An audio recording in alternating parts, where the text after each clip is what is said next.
We're like the two guys from the Muppet Show. No? Hello, everybody. I hope nobody got this message. Welcome, everybody, to today's meeting, which is called CESI EU Elections Event, Your Voice, Europe. The time is now, and as many of you will know, this is kind of like the two guys from the Muppet Show. Sorry. Hello, everybody. I hope nobody got this message. Welcome, everybody, to today's meeting, which is called CESI EU Elections Event, Your Voice, Europe. The time is now, and as many of you will know, this is kind of, well, it starts with chaos. Chaos is not good, but it's always interesting. Can I continue? Will I hear myself again? I just give it a try. Well, anyway, welcome to today's event, Your Voice, Europe. The time is now. You know, we have the European elections coming up very soon, in less than 2 weeks' time. And this event today marks a kind of an end, at least from CESI's perspective, to the many events we've been organizing with the support of the European Parliament. And as you may know, the story was born also out of a Congress speech of mine at a member union, where I was asked, or where I was told, what is CESI good for, but also meaning at the same time, what is actually the European Union good for? And it was 6 weeks after the Russian war of aggression against Ukraine. I thought, holy moly, there's something going wrong here, because let's say I've never been the biggest absolute fan of the European Union. I would say it has many flaws and misconceptions. At the same time, it stands for something where we're all here united for one thing. This is cooperation. This is a level playing field. This is finding compromises and not intimidation and brutal force. So that is why we went to the European Parliament. We said, we have a project here. We'd like to go to different member states, and we'd like to advertise the European Union. And of course, also to highlight the concrete benefits, not only the big, let's say, principles of the European Union, but also the concrete benefits we're having as citizens and workers. We have registered today 320 participants. I don't know if they're all with us, but we have, I think, over 200. I'd like to welcome you full-heartedly to this event. Also, I think we will have 3 hours of the event. I think I'm intending to close the meeting around 1 o'clock, because 3 hours online meeting, they take the tribute, and it would be nice, of course, to have as many participants as possible with us until the end. I would like to welcome the speakers. First of all, Petros Fasoulas, sitting next to me, the Secretary General of the European Movement International.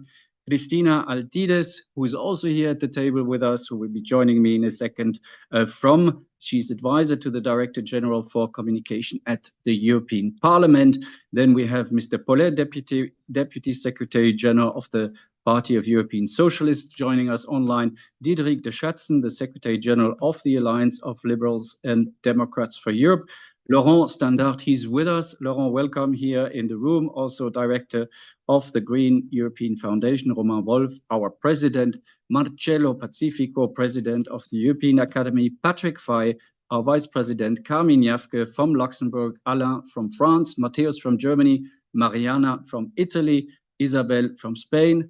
Nicolas from Germany, and Rafael from Spain. Now, after having introduced all these people, we can actually close the meeting because time's up. We are late anyway, so let me just guide you very quickly through this event.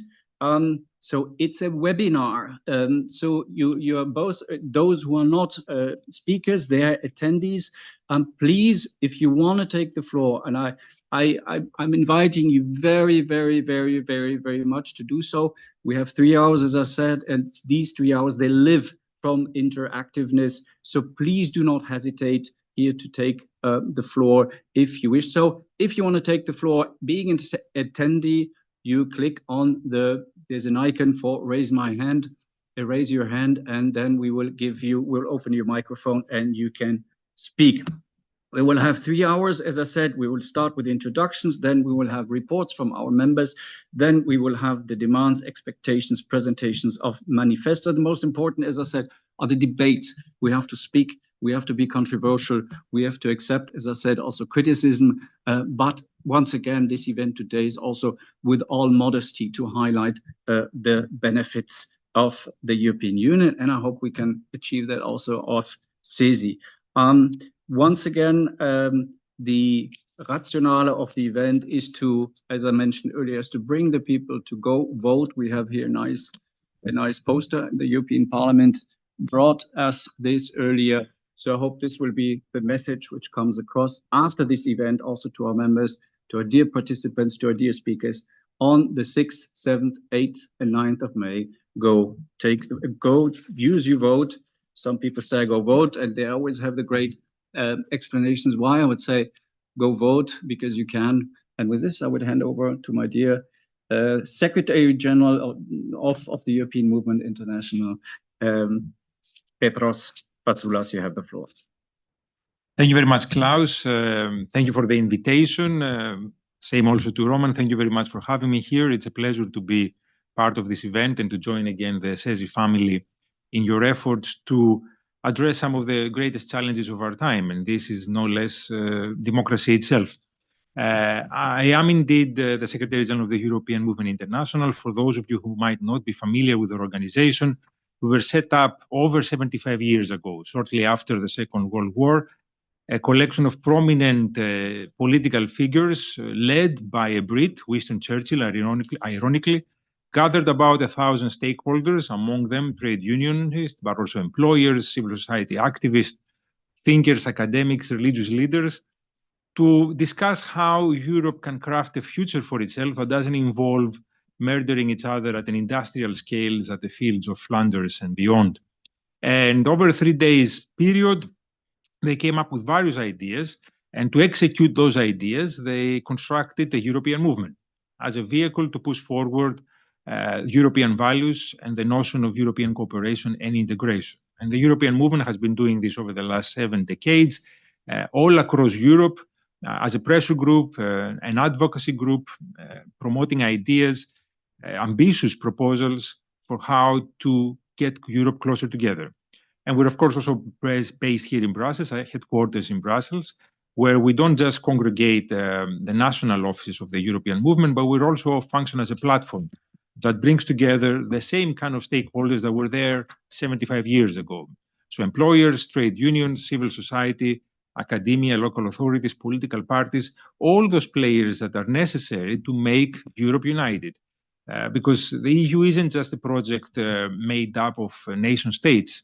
It's actually an alliance, a consensus that brings together the whole of society. And without the whole of society, the EU that we enjoy today doesn't have legitimacy to move forward. Which brings us to these elections, because at the core of democracy is, of course, legitimacy, and the vote of the people, the voice of the citizens, is what gives legitimacy to our democratic system. And this in itself, I think, is all the answer you get when you ask why vote. Exactly because we need to be shareholders of the system that governs us, and we have to have a voice for on the decisions that affect us.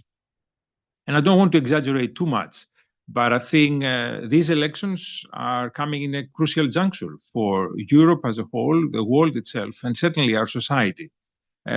We have emerged after a pandemic. We are confronted with economic challenges.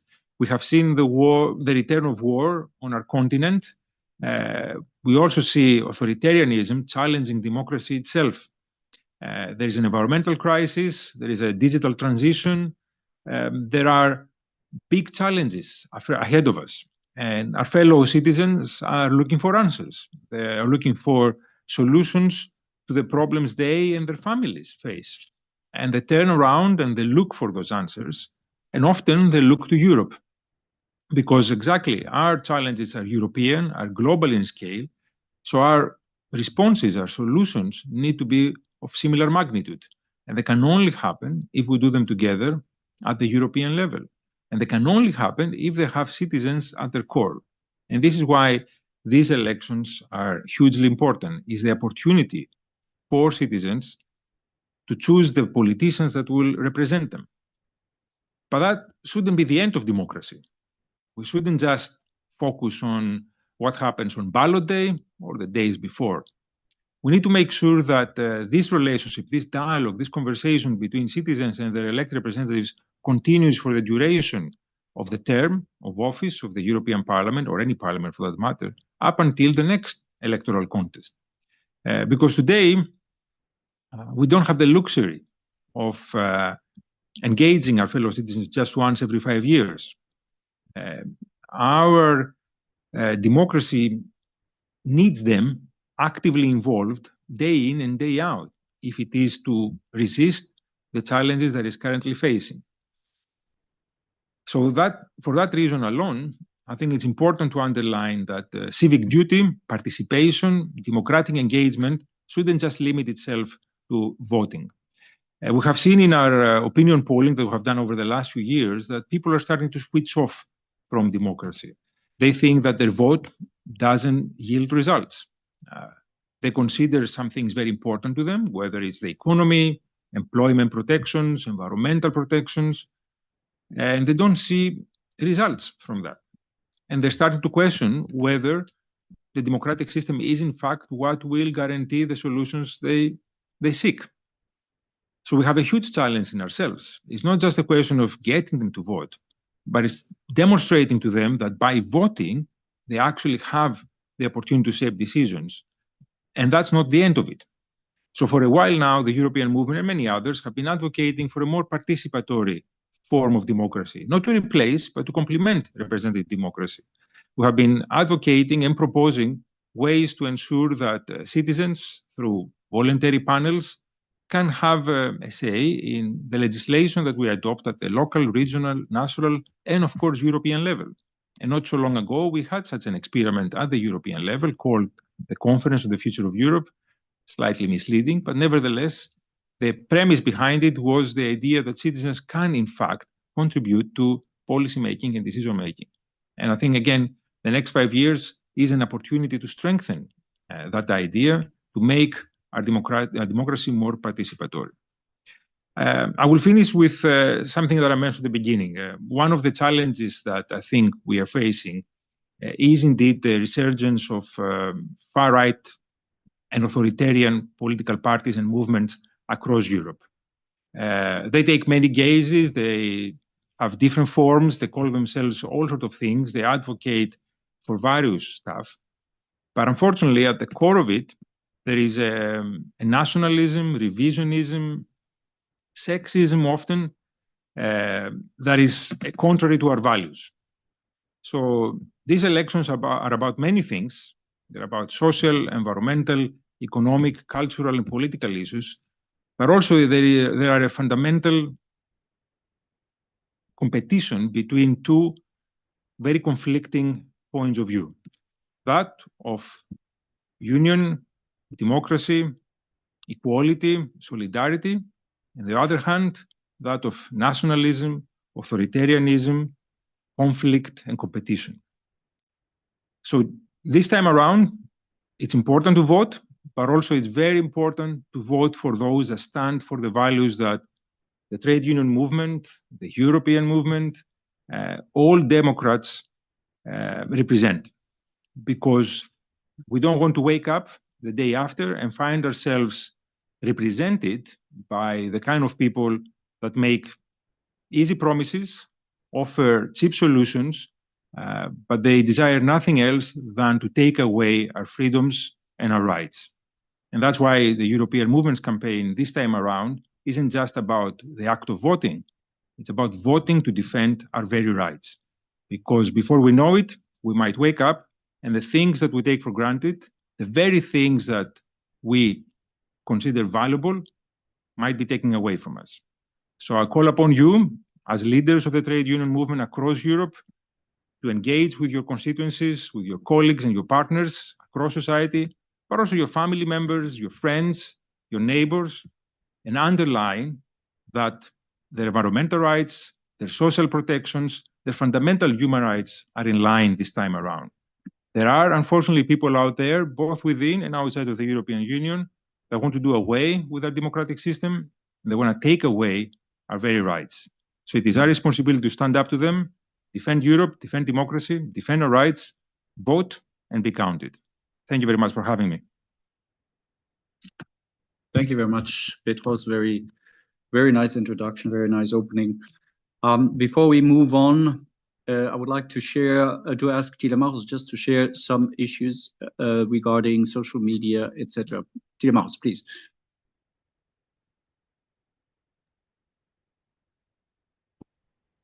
Thank you, Klaus, and a big thank you. Cannot hear you. No? No. Can you hear me now? Yes. Great. Thank you, Klaus, and also a big thank you to the 250 participants who are with us today. Let me very quickly share my screen.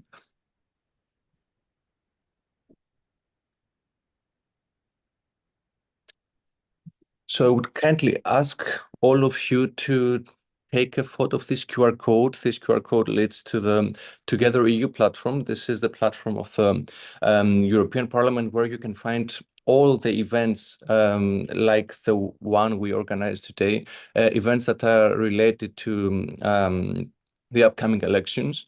So please take take a photo of this QR code and register to the Together EU platform, because there you can find all the events and meetings that are related to the very important upcoming European elections.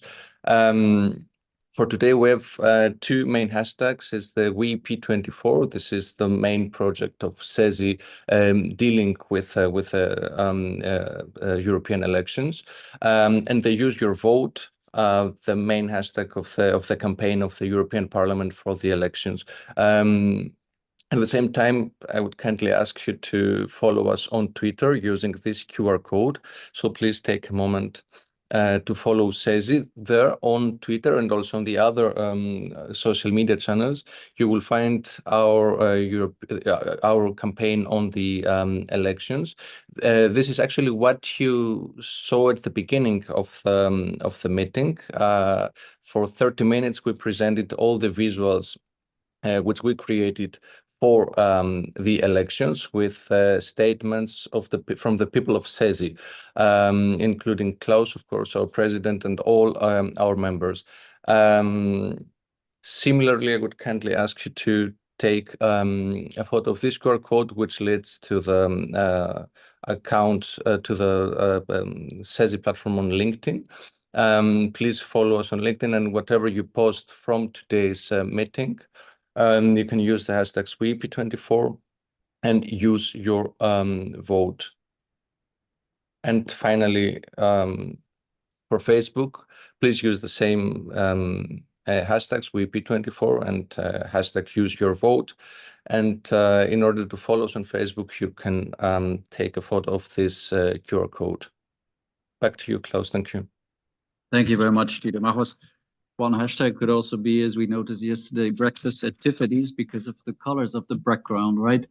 If you could, yeah. So that's just that we all feel very, very cozy and homey for this event. One thing is still just to give you an overview, because Tielemarus was saying that, so we have registered participants or attendees from Spain, Lithuania, Poland, Germany, from the European Commission, from Romania, the Netherlands, France, Italy, Belgium, Finland, Greece, Hungary, Luxembourg. As was said earlier, this is not the Eurovision, but we will try to raise as much interest and for this meeting, of course, and for the European elections. One thing to all speakers, please be brief, please be short, please be to the point. As I said at the beginning, 3 hours can be long. 3 hours with 7 different languages might feel even longer for those also who need interpretation. At this stage, a big thank you to the interpreters. And with this, I hand over to our great president, Roman Wolf. After that, to our great president of the Europe Academy, Marcello. Roman, please, you have the floor. Yes, thank you, Klaus. I will be very brief this morning, because a lot of what I wanted to say has already been said, but that's normal. Yes, in 2 weeks there will be European elections. I would say one of the problems could be also now in front, before these elections, fake news coming from social media. Yes, I would, but I need also my text. So That's why I'm looking also, I'm not sitting there. Yes. What is very important is also that we are going to vote. Not voting is no option this time, because we are very seldom that we are asked to go to vote. Every 5 years, it's not so often. So now is the moment. We are in a special situation because the war in Ukraine, yes, after the COVID pandemic also, and we are confronted in Europe, we are confronted to inflation. A lot of people have big problems with that. So I think the elections, they are of a very, very big importance this time. And has been said before, a shift to the right. Yes, this danger is there. So we have to strengthen the democratic forces in Europe. But I think also that since 2019, a lot has been done. A lot of positive things have been done on the European level. And I think afterwards we will get a lot of information also about that. We are Europe, I have to say. We are Europe. All the people living in Europe, we are Europe. So we can not always say that's Europe if there's something wrong. But all the politicians and all of us, we are Europe, and we should not forget that. Afterwards, we will also speak about investing in public service. I think it's very, very important. It guarantees a good functioning democracy. So it has to be invested in a public service. But how should that be done? And that's also a question that has to be asked today. And I think also that there will be some answers. I hope at least to get some answers about that. Another question raised today is also further enlargement of the European Union. Should it be like that? How should that function? I will be very keen to hear what our participants say about that. And we should not forget something, that we will also have this year elections somewhere else in the United States. And also that will be very interesting. It's only after the European elections that we will have the results, but it's also a special situation. Green economy, climate crisis, and so on and so on. And there are also a lot of challenges, big challenges for young people, not only for them, but especially also for them, job insecurity and so on and so on. I think also that young people, they are also should also be very interested in these elections, who they are giving their vote. Yeah, that's already everything. I think the future of Europe lies in our hands, and we have to use our right to vote. We have a right to vote, so use it, and we have to use it advisedly. Yes, I will be very keen to hear about all the things, and I hope that we get also some answers to all these questions today. Thank you. Yes, thank you very much, Roman. Much appreciated also that you set the frame also for the upcoming discussions.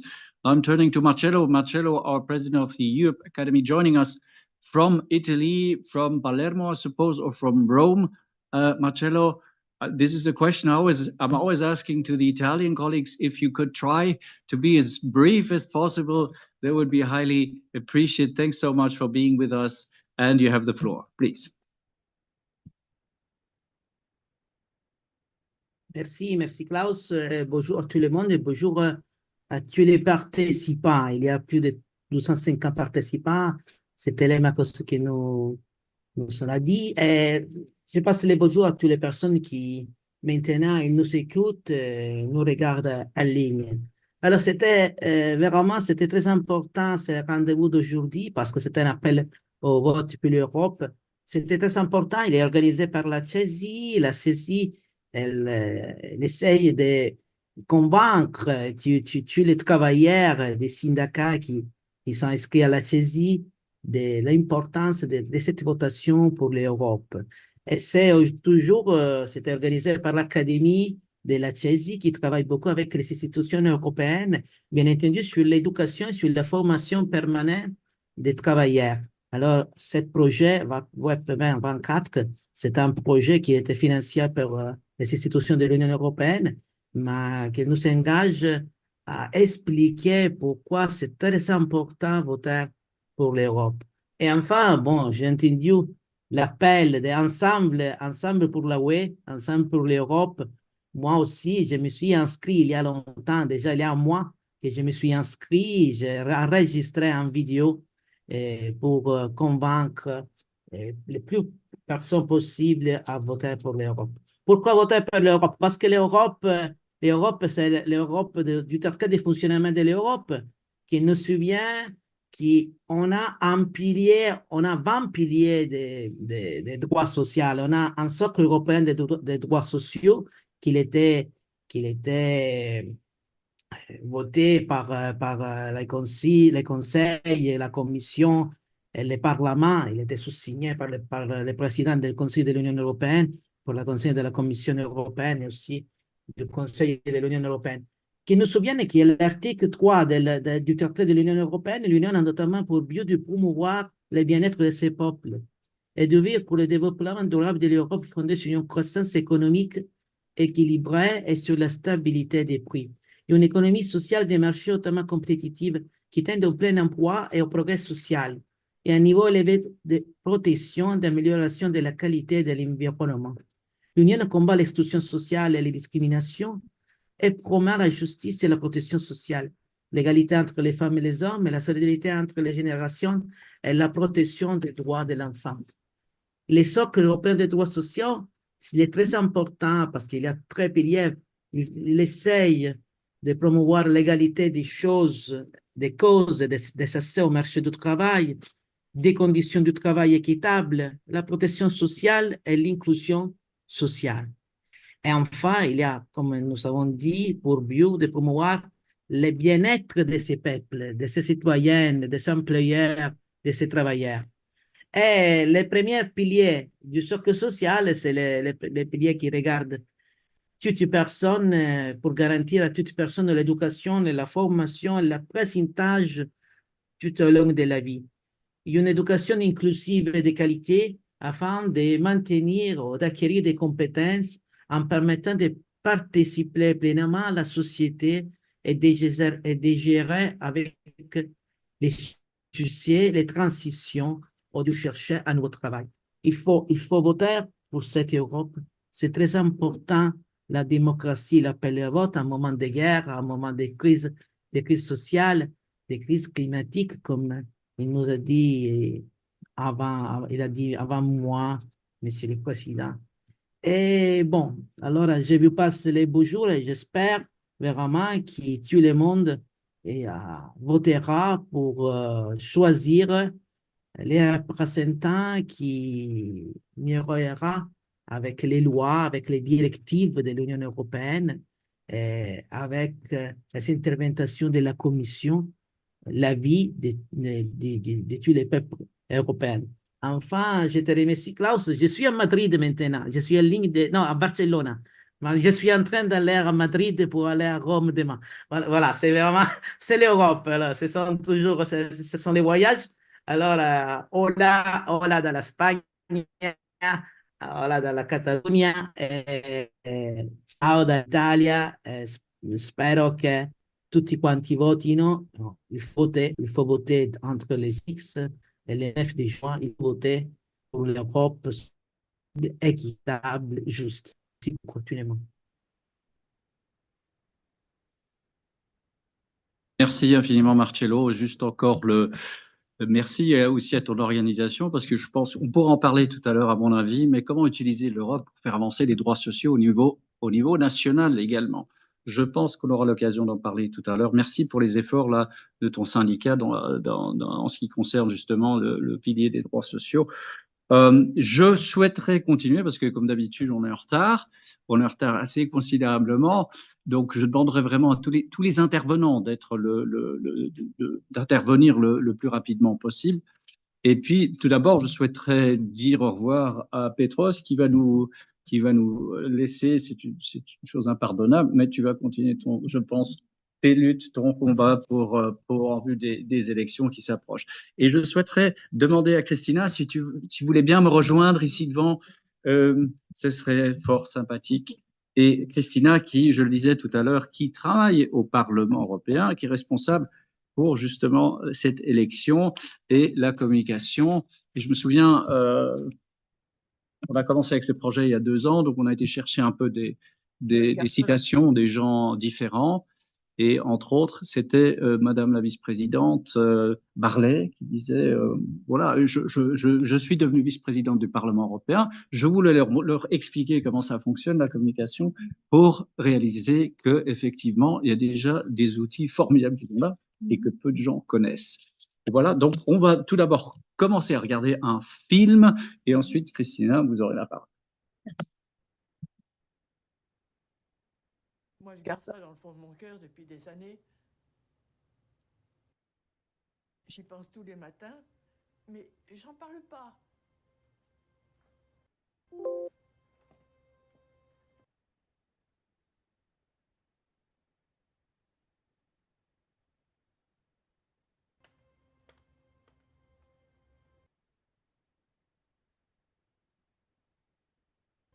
Eh bien, Robin, c'est que je ne devrais pas être ici aujourd'hui. J'aurais dû être morte le 17 juin 1940. Na 21. jsem měla telefon, že nás obsazuje armáda. Což jsme považovali za něco, že to vůbec není možné. To byl takový šok. How do you feel about what's happened here in Prague? We hope that we will have again the freedom and our democracy. J'avais 11 ans quand la guerre a commencé et 12 quand les soldats sont arrivés. Il y en avait partout. Je descends mes démarches avec mon compotier, j'arrive dans le jardin, ta ta ta ta ta ta. Maman a été tuée sur moi pour me protéger.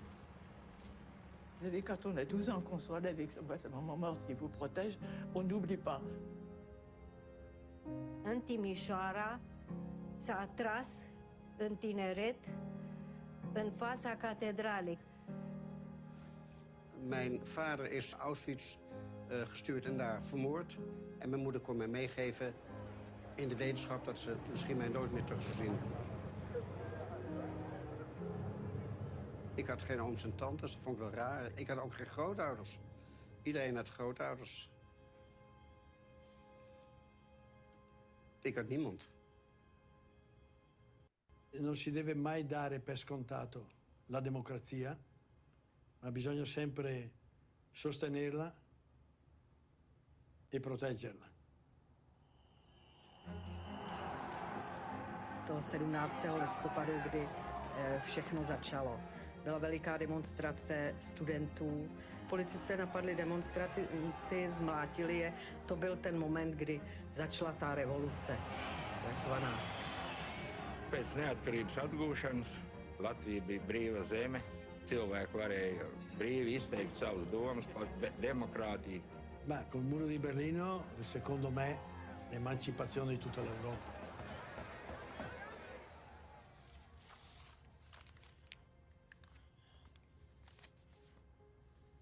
Lieve Suzanne, lieve Suus.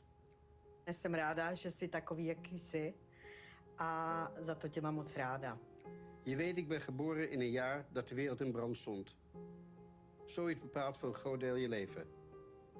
Gelukkig ben jij geboren in een tijd van vrede en welvaart. Pořád si uvědomovat, že ta svoboda a demokracie tady nebyla vždycky. A že o ní můžeme strašně rychle přijít.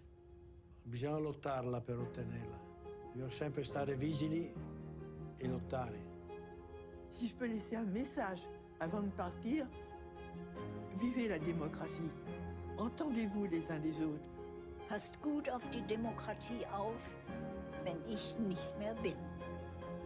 Je to na mě a je to na nás, na naší generaci v Evropě.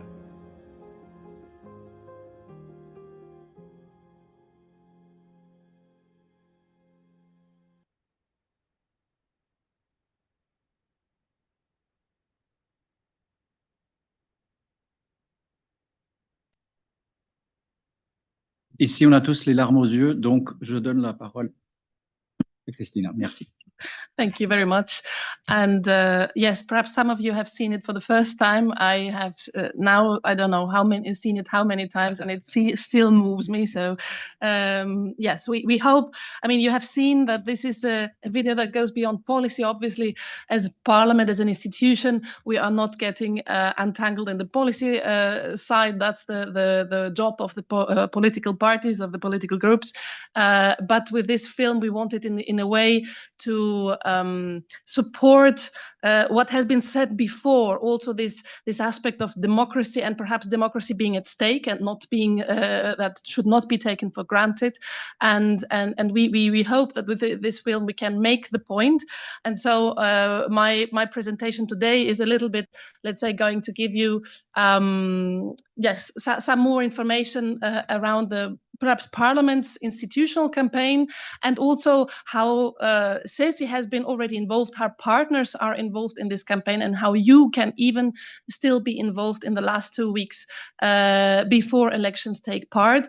I'm actually going to skip a lot of my slides that I prepared because they have been already referred to, and like this we win perhaps a little bit of time. So the video you have seen, and it's really the main message. If you go to the next slide, thank you. It's really, the more people vote, the stronger democracy becomes. That's really our belief. And you have heard before why it's important, and that it does matter. And we should not, let's say, forget that not so many years ago, democracy was not an obvious thing in Europe. We are always thinking, democracy, that's self-evident in Europe. It's otherwise where in other countries outside Europe where it's perhaps not the case. Well, I would say not necessarily, and we should think about this too when elections are taking place. And just for the record, not just European elections, but national elections as well. My next slide is just going to show you what the turnout had been last time. And in this, so European elections since 79. Now this time we have the 10th European election, so we are having almost a little anniversary. And in 2019, it was the first time that the trend was going back up after a long, let's say, 30-year-old trend of 40-year-old trend of declining voting turnout.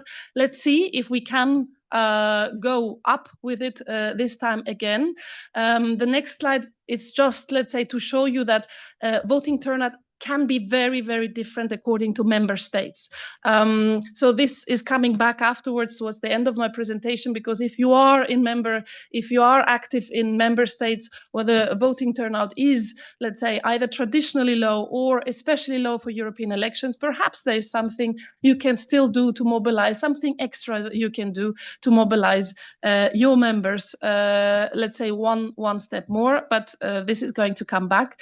And there is also perhaps a reason for some optimism. This is the next slide, because in the most recent Eurobarometer, in the spring Eurobarometer about elections that the Parliament did, we see that actually 71% of citizens say my country has benefited from EU membership. There had been a low around the years 2010, so basically before Corona, well, way before Corona, it's 10 years before, but since then, and especially with Corona once more, and the situation with that we are in the last years, this kind of awareness of membership benefits is going up, which perhaps is a good thing. And the next slide is perhaps also a good thing. 73%, and that's up even from autumn, of citizens say that the actions the EU does have an impact on their daily life. So we are a little bit gone from, the EU is far away and it doesn't affect me. It's still the case for many, I think, and it's perhaps a bit too optimistic to think, these numbers are showing us that everyone understands the importance. But I think there is an increasing understanding of the relevance of EU policies for national politics.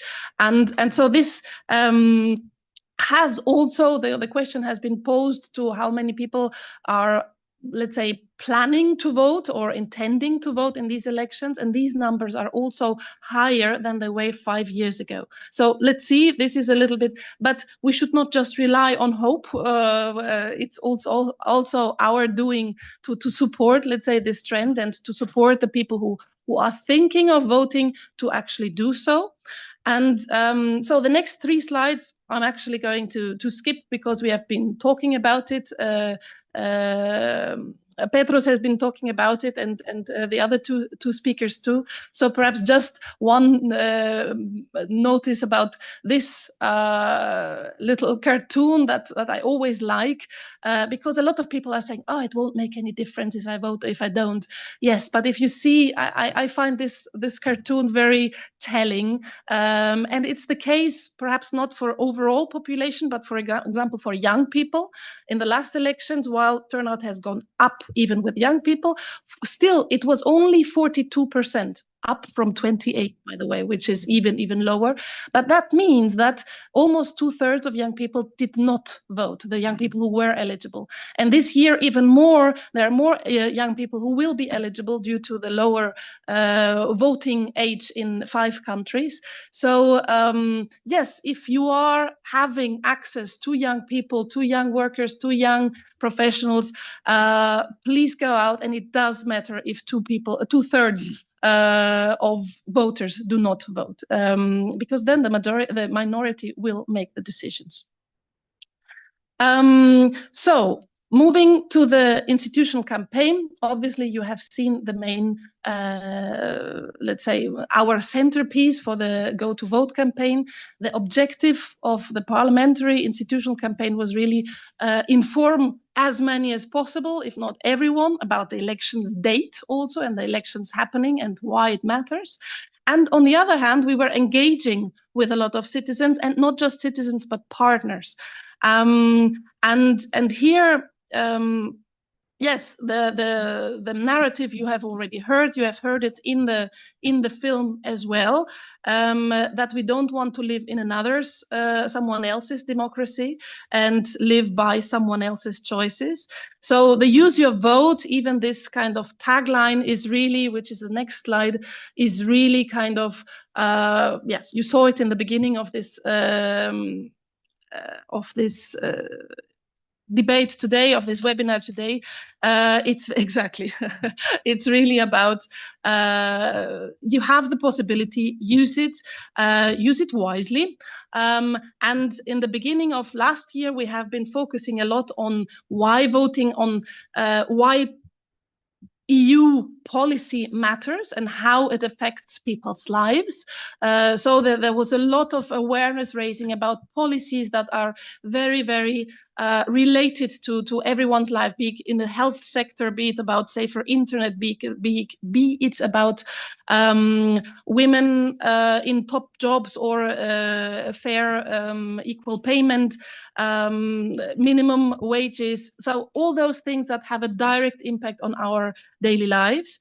And then in 2024, we moved, you can open them all, using the Use Your Vote, let's say, tagline in different versions, creating those voting reminders so that people don't forget to vote, because you will be surprised how many of the people who did not vote say, I forgot about it, or no one told me. And then also there was the Go to Vote launch of the video you just saw, end of April. There was Europe Day, which was exactly 1 month to go. And now 3 days before elections next week, there will be also a countdown, 3 days to go, 2 days to go, 1 day to go. So this is still coming up next week. Let's say the biggest amount of information about elections, you can really find it on the election website. And here I'm really inviting you to have a look, because it's not just how to vote in your country. You can really choose by country. It's available in 24 languages. You can also see how elections work, or what are we doing to let's say, ensure free and fair elections. This is if you want a proactive part to counter disinformation, for those voices afterwards that say, the election results are preset. No, they're not preset. They are free and fair. You will get the election results on that website. Even on Sunday, 9th of June, you can go there on real time. It will be updated. The exit polls will be available there. So it's really worth using this website. And as I said, we want to engage. We wanted to engage. The first time we did it in 2019. And since we saw that it really paid off and it worked very nicely, we did it even stronger this year. You were part of our election campaign in both years, 19 and 24. We have, if you want to see how many are on board at the moment, 150 partner business umbrella organizations on board on the election campaign, 80 global companies that are engaged. And then there is also now a number of public organizations that are also on board that I have not mentioned here because the trade unions belong to the, let's say, in our internal, if you want, organization to the private and business umbrella organization section. You, as I said, have been very active, and we really thank you for it this year, even more than in 2019.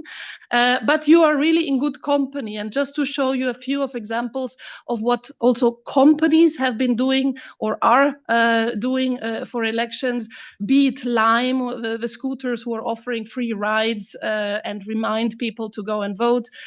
Be it Lufthansa, who has been painting 4 planes with Yes to Europe, be it Spotify, who has launched the elections playlist last week, so that we are even reminded, let's say, in a musical way of elections.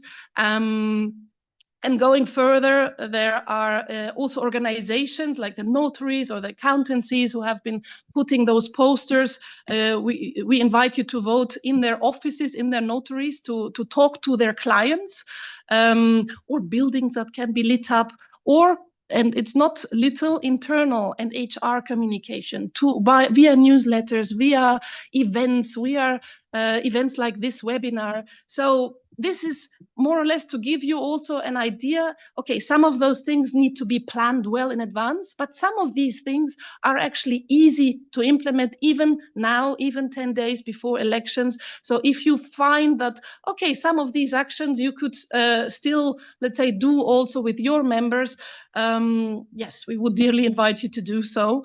And so, yes, if you go to the next slide, basically our ask, if you want, of all our partners at the moment is to do the last push, be it to still remind, this is the little image of the posters, that elections are coming. In some countries, you don't need reminders, perhaps in others or in other environments, even reminders can still be worth it. You can still use your social media accounts to do something about elections. You can share our visuals, our posters. And on the next slide, you will also find, no, this is one more, as a reminder, the member states where it's worth it, but where you can find actually a lot of content, a lot of materials, and even ideas of what you can still do. We would invite you to go on this together, let's say, special platform, the toolkit for private multipliers, for business organizations, for trade unions, where we have really made a one-stop shop with all materials there are around elections. By the way, again, in all 24 languages, that you can simply download some of these materials. If you want, you can even adapt them to what you want to say, to your message, combine the two, so that it's even more relevant for your audiences. So this is basically what I wanted to tell you, and thank you very much. Thank you very much, Christina. I think the work, as I mentioned at the beginning, at the European Parliament in terms of communication at the moment must be quite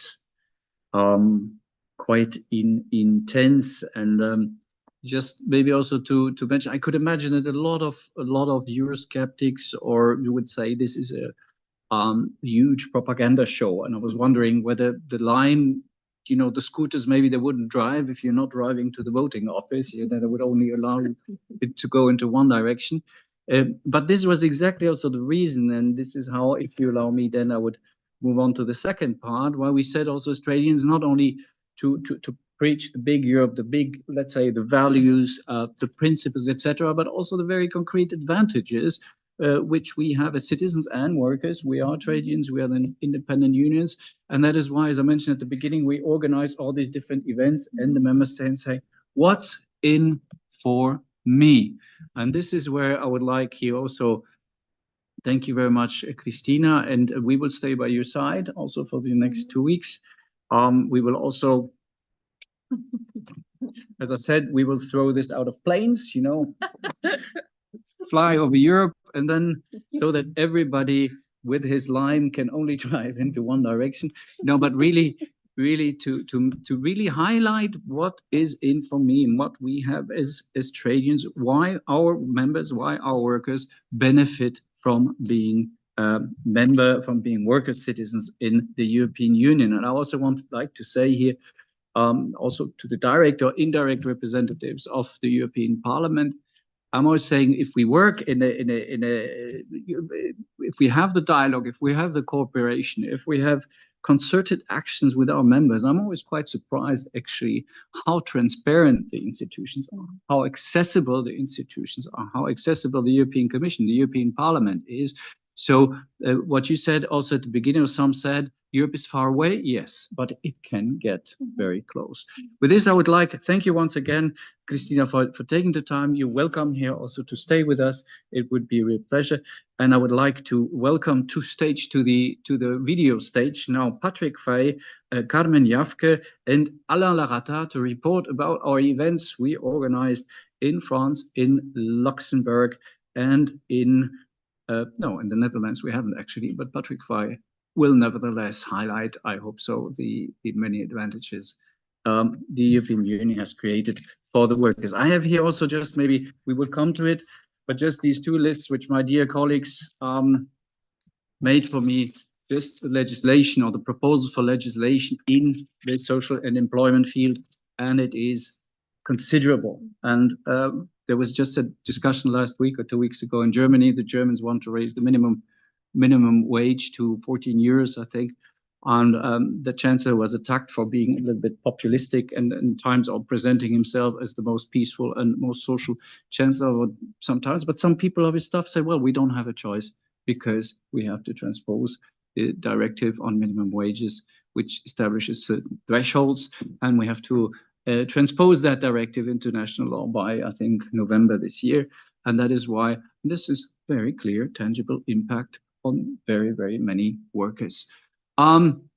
Please, I would like to start with you. I think you're the first on the agenda, Patrick, and then give the floor to Carmen. And of course, I lost overview here and I'm coming back to it. Yes, and then Alain Larata.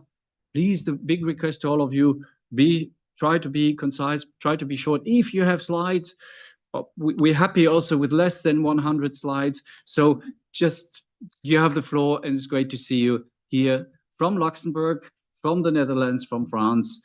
Carmen, Patrick, and Alain. Patrick, you have the floor. Thank you. Thank you very much, Klaus, and thank you. Nice to see you, everybody. Thanks, CESI, for organizing this great event, because I learned 10 minutes ago that only 41% of the Dutch voters voted in 2019. So I really hope there are more voters next week in the Netherlands, because there's a lot at stake. We all know that the times we're living in are challenging. Me, myself, I was born in 1965 in a peaceful, becoming more prosperous Europe.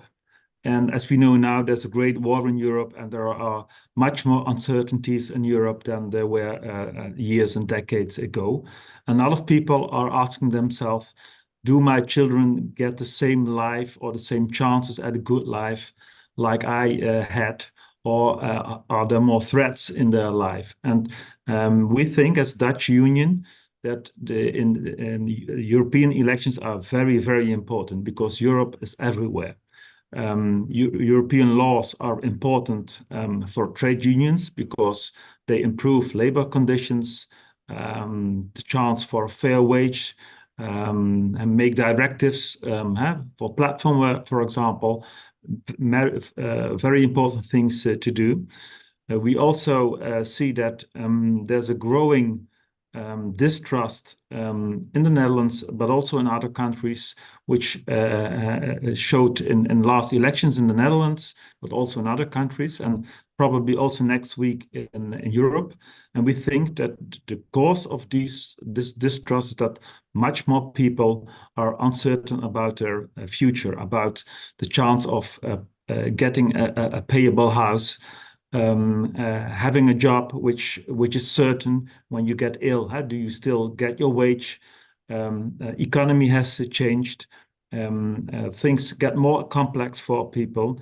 And we as trade union have a great job to do, a very important job to do, to give people a solid floor under their feet so they can participate and live a nice and decent life. And the big problems we're facing today, climate change, globalization, the impact of digitalization, are all problems which have to be addressed in Europe. People can't do it themselves. Countries can't do it themselves. We need to work together to face these problems. And it's very important that we have European politicians, parliamentarians in the European Parliament who understand the problems of working people and who are willing to defend workers' rights and to improve working conditions. So we in Holland, as CNV, we are calling our members to go to the polling box next week. And I hope that we have a good result so that the importance of European politics can help us at the national level in companies to improve the working conditions of people in the Netherlands. Thank you very much. I hope I was short enough, Klaus. Yes, perfectly short. Thank you very much, Patrick. I would also, after this round, allow, of course, a couple of questions here from the audience. And Carmen, you have the floor also, because we had a great event in Luxembourg, also with the presence of the commissioner, I think all except one MEPs of Luxembourg. So it was a fantastic event, and you were moderating the event. Yeah. If you summarize a little bit, what would you say? What are the advantages of citizens in Luxembourg to be both citizens and workers within the EU? Carmen, you have the floor. Thank you very much, Klaus. So I have prepared a presentation. If it's possible to show this.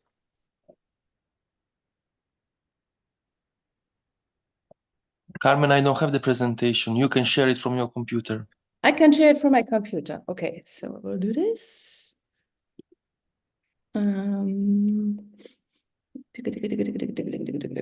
Moment, please. Share there.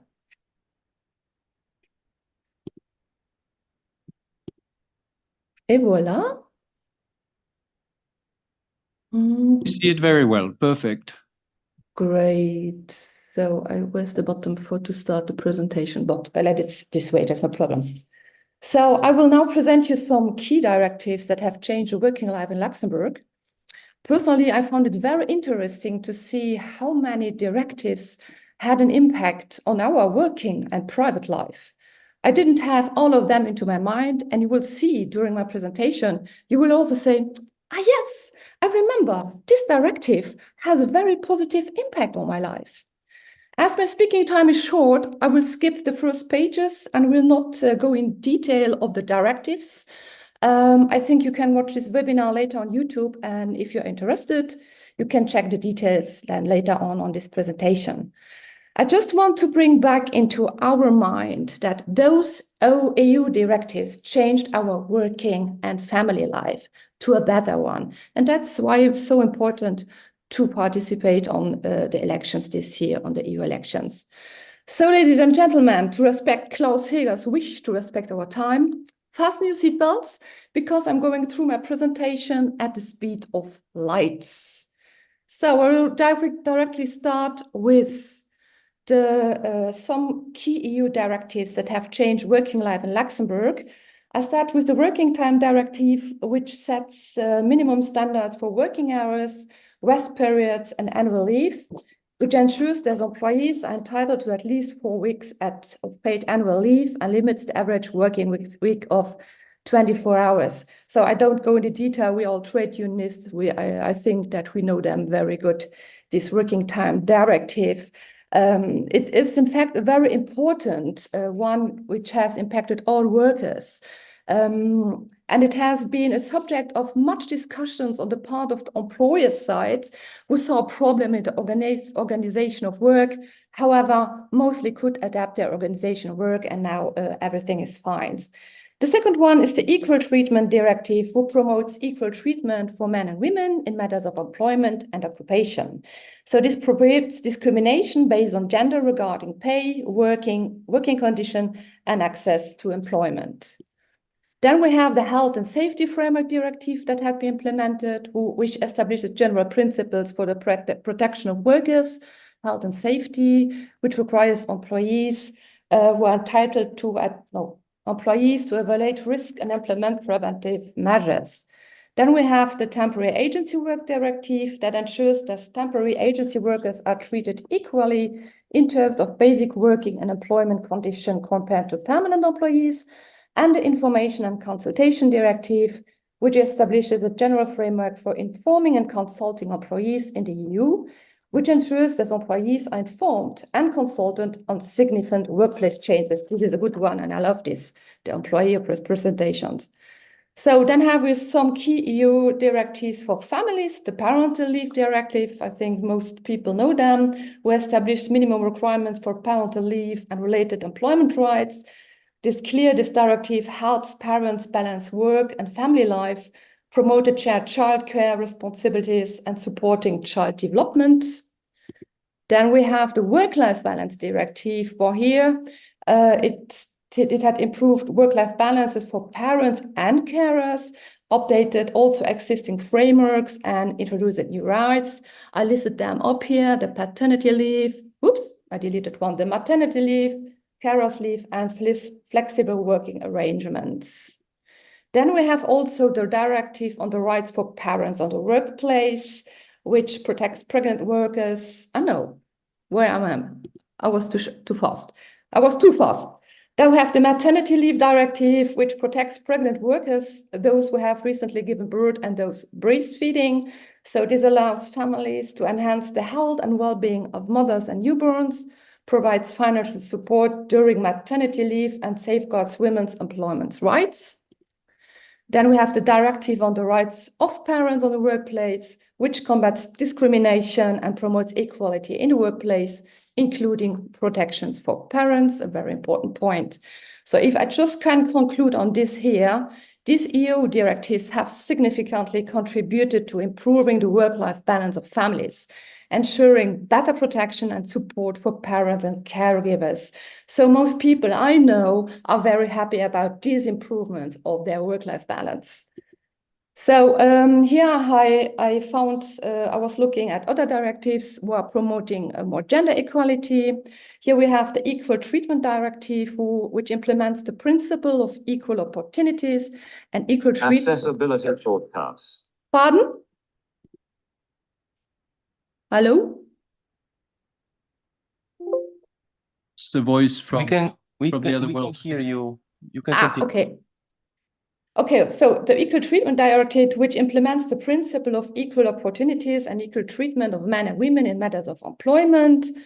Then we have the Directive on Equal Treatment in Access to and Supply of Goods and Services, which extends the principle of equal treatment between men and women to access to and supply of goods and services. This is also a great one because it promotes gender equality beyond the workplace and into everyday life, ensuring women to have equal access to essential services. Then we have the Directive on the Rights of Victims of Crime, which establishes minimum standards on the rights, support, and protection of victims of crime, with particular attention of the needs of women. That's also a good one because it enhances the support and protection available to women who are victims of crime, ensuring their rights and well-being are upheld.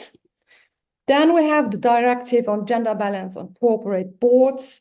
This directive aims to increase the representation of women on the boards of large publicly listed companies in the EU to ensure gender balance in corporate decision maker. I've listed here the targets and some other details. So if you want, you can look at these details later.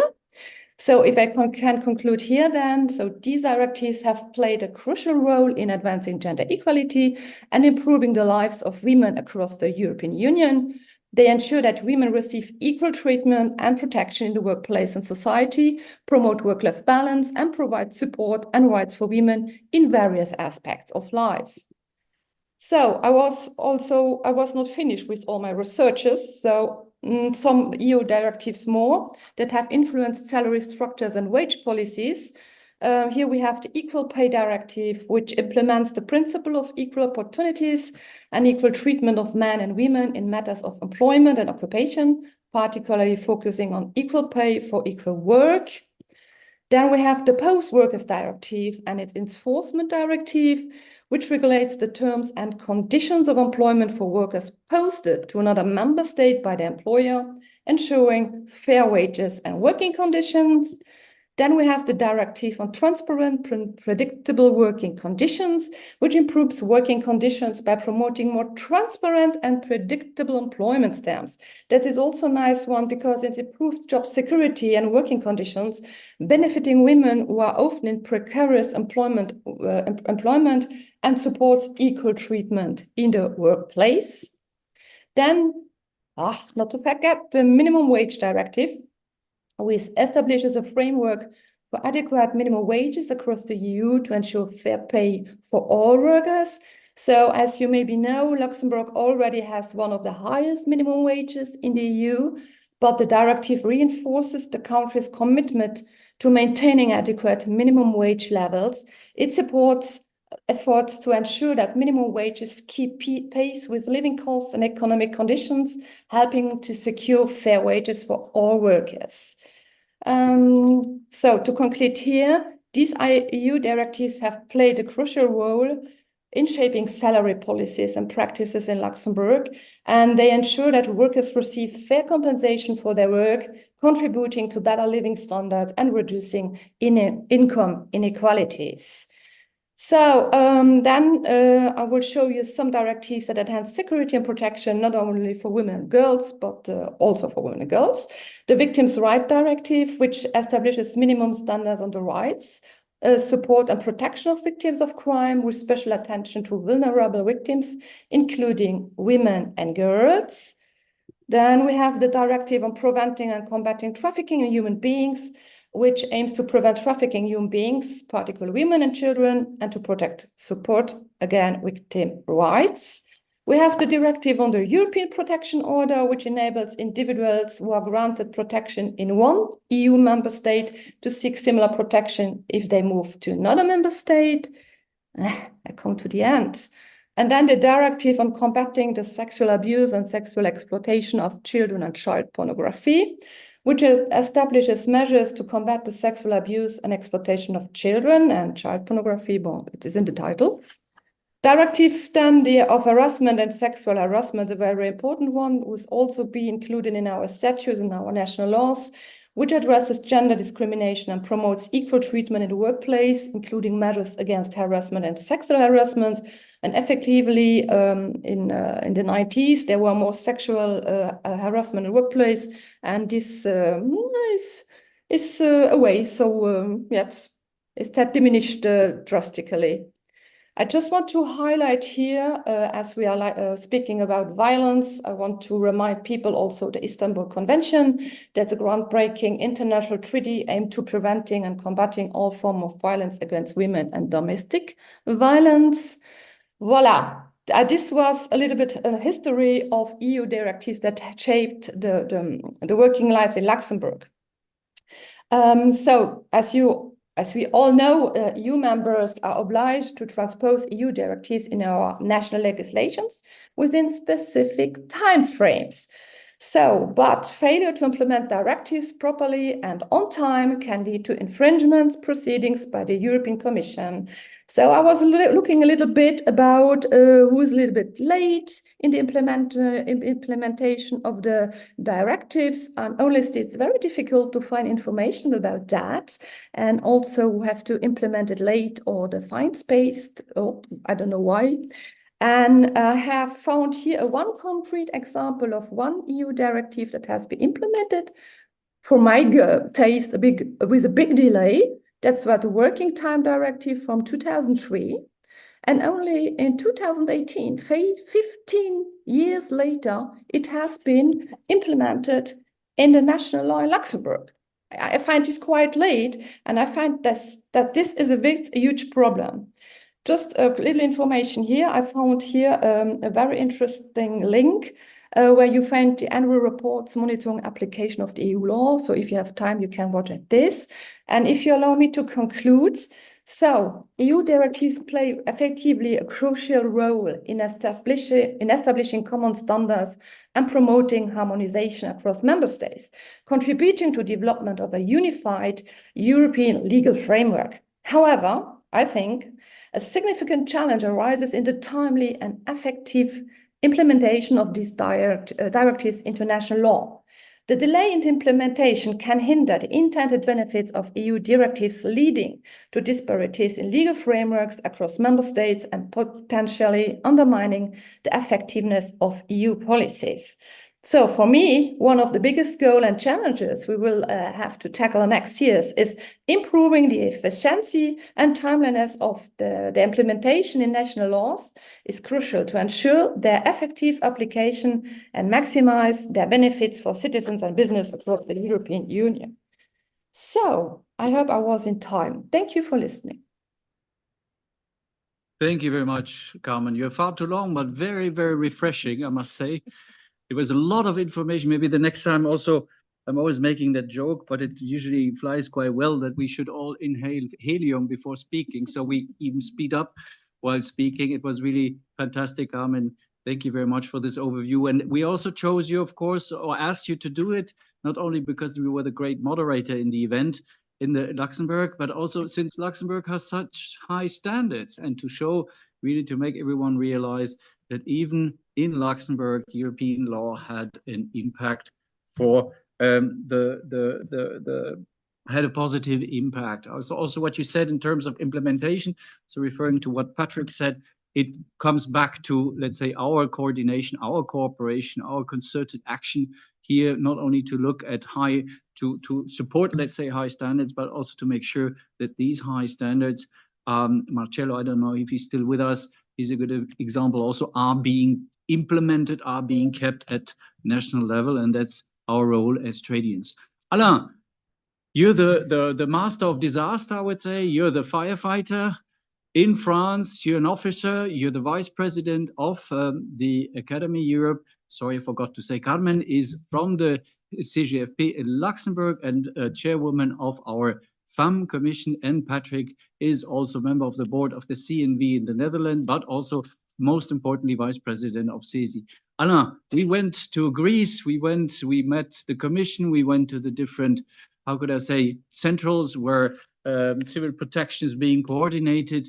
We know the very clear, let's say, demands of the firefighters, of the French firefighters, not only when it comes to the national policies, but also the European policies. Alain, you have the floor. Thank you. Merci, cher Klaus. Bonjour à toutes et à tous. Bonjour, citoyens de l'Europe. Bonjour à tous les citoyens engagés que nous sommes tous ensemble pour, dans cette séquence, appeler à voter dans quelques jours pour ce scrutin du Parlement européen, puisque comme tout scrutin démocratique, voter, c'est participer, c'est s'inscrire dans une vie globale où nous avons tous et toutes le même objectif que de contribuer à améliorer nos conditions d'existence. Et je commencerai par ça et dire, mais très brièvement, Klaus, je te rassure, je te rendrai aussi service en étant très court, pour dire que ce besoin d'Europe, ce besoin d'être dans une association de citoyens, est une nécessité impérieuse aujourd'hui pour converger vers nos aspirations d'une meilleure qualité de vie, d'un quotidien que l'on souhaite toutes et tous le plus agréable possible. Et moi, je me limiterai dans mon propos, si tu veux bien, Klaus, pour dire à quel point la CESI est pour nous une très très grande fierté et nous avons aujourd'hui le souhait d'intervenir pour vraiment remercier Klaus, notre secrétaire général et notre président Roman Wolf pour dire à quel point nous sommes enchantés de faire partie de la CESI, car la CESI, c'est déjà une tour de contrôle, une tour de guet, pour reprendre le jargon des sapeurs-pompiers. La CESI, c'est une tour de guet qui est vigilante à toutes les évolutions, à certaines transgressions parfois de directives, à certaines mauvaises applications que peuvent faire certains États, alors que l'Europe est là pour, comme je l'ai déjà dit, améliorer notre quotidien, faire en sorte que les services publics rendent le meilleur service public possible pour tous les citoyens européens, en protégeant aussi ceux qui exercent ce service, que ce soit les infirmiers, les pompiers, les policiers, mais tous les agents publics qui, malheureusement, dans beaucoup trop de pays en Europe, sont agressés quotidiennement. Et donc, merci infiniment à la CESI d'accompagner tout au long de l'année tous les sujets qui permettent d'améliorer les services publics. Klaus, tu es notre ambassadeur, notre meneur, notre grand gourou pour que on n'attende pas les élections européennes pour parler de l'Europe. On le fait tous les jours, on le fait tout le reste de l'année. Et pour conclure, si on veut démontrer ce besoin d'Europe, le fait qu'on ait vraiment la conscience que l'Europe est une utilité pour nous et non pas une contrainte, eh bien, le plus important, c'est d'aller voter pour démontrer qu'il y a le maximum de citoyens en Europe qui font confiance à l'Europe. Et pour terminer, l'Europe, c'est nous. Et l'Europe fera ce que nous voulons, nous, en faire. Et je crois que, en tant qu'organisation syndicale au sein de la CESI, c'est ce que l'on fait tout au long de l'année. Merci infiniment pour ce rendez-vous. Merci pour la poursuite des travaux et à très bientôt, Klaus. Et merci encore à tout le monde. Oui, merci infiniment, Alain, aussi pour ces propos très flatteurs. Juste pour être correct, on a viré une certaine somme avant cette réunion, Alain, pour qu'il dise toutes ces belles choses. Non, c'est juste, j'aimerais bien, si possible, maintenant aussi, merci à tous les trois intervenants, avoir une petite discussion. J'espère qu'on est à combien de participants, parce que c'est comme 245 toujours, c'est bien, il faut garder le moral. Donc voilà, j'aimerais bien que ceux qui souhaitent prendre la parole, poser des questions au sujet justement des événements qu'on a eus au Sénat français, à Luxembourg et suite aux propos faits de Patrick, quels sont les éléments les plus importants pour vous? Bon, Carmen, tu as présenté toute cette panoplie de législation européenne. Peut-être la question à Alain et aussi à Patrick. Quel est pour toi vraiment l'essence? Tu es un officier dans le corps des sapeurs-pompiers. On a beaucoup parlé de la protection civile au niveau européen. Tu as parlé de la valeur ajoutée de la saisie, mais ici, voici un sujet très, très concret, très important, non seulement pour vous en tant que, comment dirais-je, sapeur-pompier, mais aussi pour les citoyens, bien sûr, qui ont intérêt à ce que les services de secours soient effectifs, soient efficaces et puissent bien collaborer entre eux. Quel est pour toi l'élément essentiel justement de cette collaboration, de ta perspective professionnelle? Et dito pour Patrick aussi, sachant bien sûr que les standards, je dirais en termes de législation de la protection de la législation du droit de travail ou bien social est quand même un niveau assez élevé. Donc, à vous deux, peut-être la question, parce que Carmen, tu me pardonneras, mais tu as fait cette belle présentation aussi. Peut-être Alain et ensuite Patrick pour dire quels sont vraiment les éléments porteurs pour vous en partant de cette perspective professionnelle. Alain et Patrick. Oui, mais je vais rebondir sur les propos de Carmen qui s'étonnait que le Luxembourg n'ait transcrit la DETT qu'en 2018. Pour autant que je le sache, la France ne l'a toujours pas fait de façon intégrale et en tout cas dans tous les attendus. Pour répondre à ta question, Klaus, dire qu'effectivement, on a bien vu que la construction des droits sociaux en Europe était systématiquement une avancée pour la protection des individus en Europe et qu'il était toujours très difficile de revenir là-dessus. Et je trouve que c'est plutôt une bonne chose que de résister à certaines tentatives de vouloir redescendre le niveau des droits sociaux. S'agissant de la directive temps de travail, c'est un sujet très fort en France aujourd'hui, lié à l'organisation de la sécurité civile française, mais je crois que ne trouvons pas l'Europe comme un bouc émissaire de nos problèmes, mais assumons nos propres responsabilités franco-françaises à ne pas regarder les problèmes en face pour les régler avec nos solutions internes. Moi, je voudrais dire que l'attente que l'on a sur la prochaine mandature, c'est, et tu le sais, on y travaille, c'est de faire en sorte que, en matière de droits sociaux, on ait un véritable statut des sauveteurs européens, puisqu'il faut avoir à l'esprit de veiller à protéger ceux qui protègent les citoyens européens.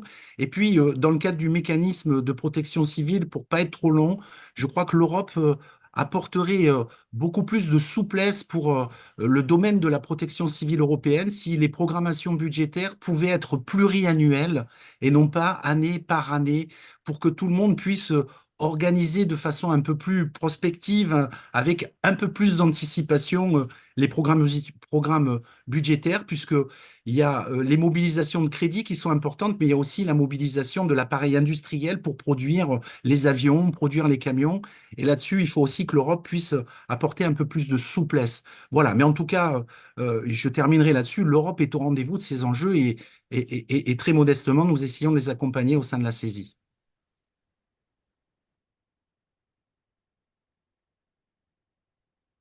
Merci beaucoup. Patrick, you have the floor. Thank you very much, Klaus. I would like to mention two things, one from the past and one from the future. I remember when I was a young trade unionist in the 90s, last century, that also in the Netherlands, as trade union in the public services, the trade unions didn't have the right to negotiate. You only had the opportunity to advise. And because of European law, in the beginning of the 90s, we arranged that also people working for the government in healthcare, education, had the normal and decent right to negotiate about the collective agreements. That was when I started, when I was 25 years old. Even today, this can be important for new countries, but also for countries who are for decades a member of the European Union. In future, we see that the work changes. Nowadays, we see a lot of platform work, for example. Companies from abroad, big tech companies, who make products which we all use and all buy, countries themselves are not able to stand up against these big companies. So we need European laws and directives to protect workers, to ensure that they also have collective rights, that when they become ill, they don't lose their payment, etc. And that's where we need each other, where we need Europe, where European laws and directives can help people in any way. Economy in future will change. Thank you very much to both of you. I see that two people want to take the floor. I also see a question from Dominica. Dominica, maybe we give us 2 minutes time so that we can answer to you also. I mean, I would say the directives also prescribe a certain frame, and of course the member states have to implement directives within a certain frame given at the EU level. I think the Working Time Directive is a good example. Now, very often problematic, or more, how could I say, more difficult to answer are the many shall or should or could prescriptions in directive, which sometimes, to our opinion, leave too much leeway, too much discretion up to the member states. But of course, when the member states then say, but we need a certain discretion, we need flexibility, etc. What is always worth doing is following the implementation. What is always worth doing is eventually reminding, or let's say, bringing to the Commission's, to the European Commission's attention, your conviction that, for instance, a directive has not been transposed correctly into national law. So there is always the more you're dealing with the subject, I mean, that is the disadvantage very often. Let's take the working time directive, seems extremely simple, but you can literally lose your mind when you're going into details there. But it's worth it to follow it. It's worth it bringing up towards politics, towards lawmakers, but also bring it up in the frame of collective bargaining. So this is just our recommendation. I hope this answered your question, and I would give the floor to Jerzy and Victoria. You're really making our day today. You have the floor. Great.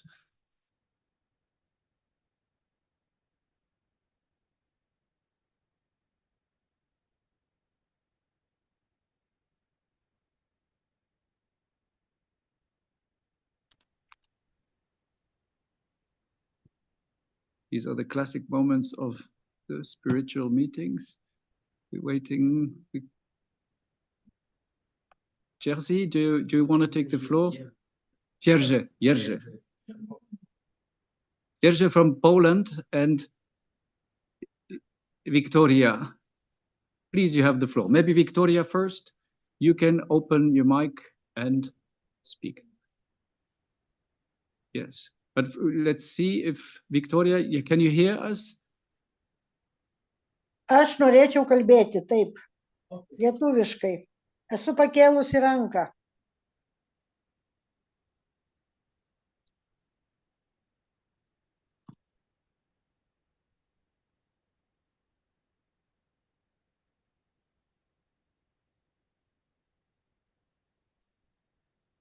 Labą dieną.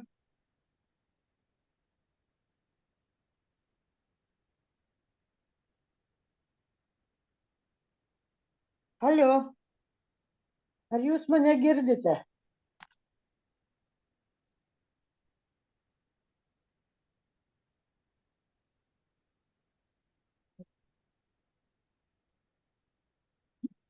Yes, Victoria, we can hear you. I mean, we can hear the translation, the interpretation. Labą dieną. Ar aš galiu kalbėti, ar ne? Čia Natalija iš Lietuvos, iš Klaipėdos.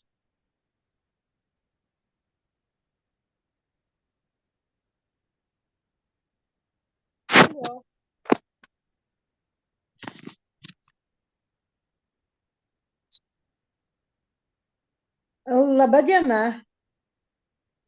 Aš klausau jūs. Lietuva kalba. Ar jūs mane girdite? Yes, we can.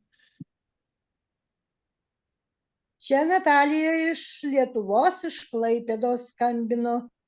Dabar prieš stojant į nestojant, o prieš rinkimus į Europos Sąjungą, Lietuvos ministerija mus labai stipriai pasveikino, socialinius darbuotojus, padidino darbo krūvį 5,57%.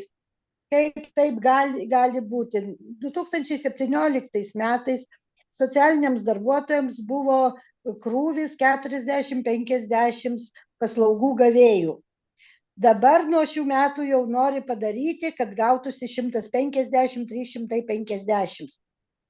Nu, tai labai didelis pasveikinimas prieš rinkimus, tikrai.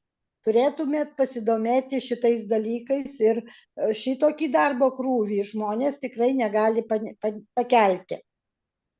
Tai yra neįmanoma neįgalius, senus, su negale turinčius įvairius žmonės prižiūrėti šitokį kiekį, vienam žmogui aptarnauti, tai yra jau tikrai utopija. Ar jūs mane girdėjote? Ačiū labai.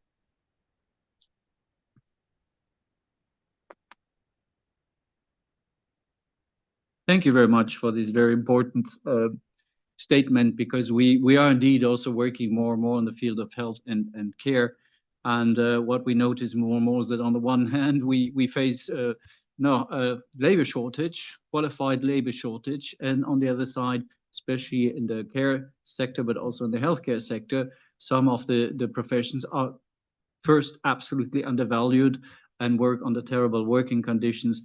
and do not earn enough. And I think this is about the fact that this is, of course, first and foremost, a national matter.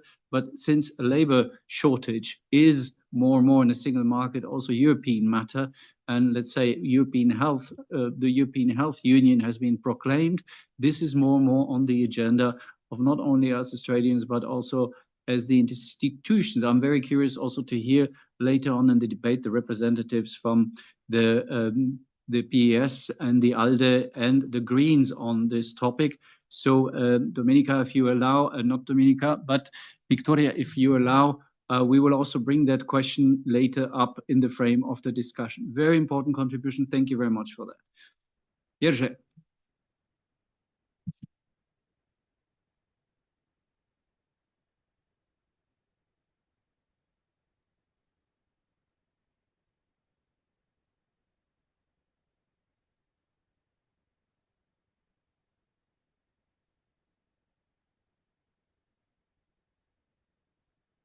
Pan Jerzy Andrzejczuk.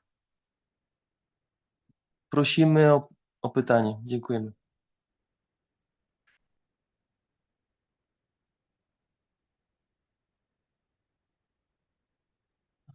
Unmute.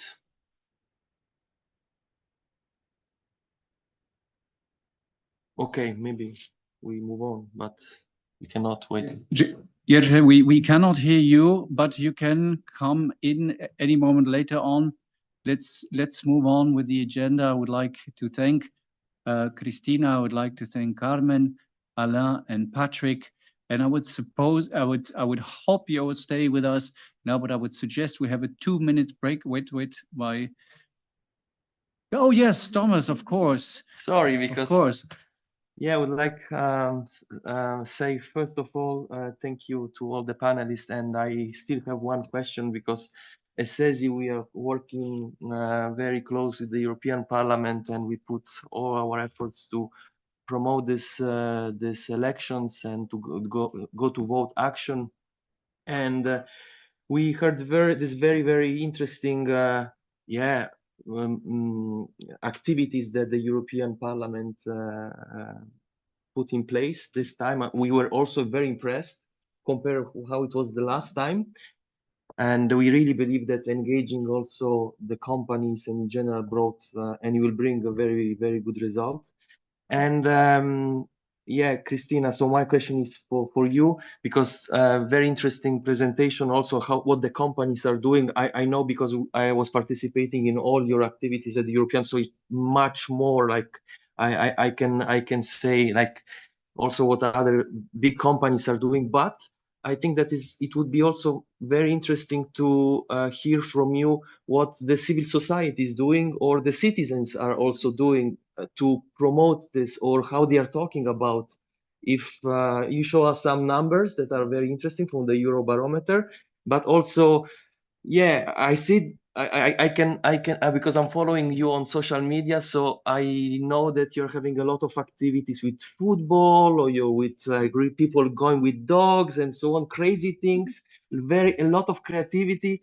So I just wanted to hear from you also what else is there.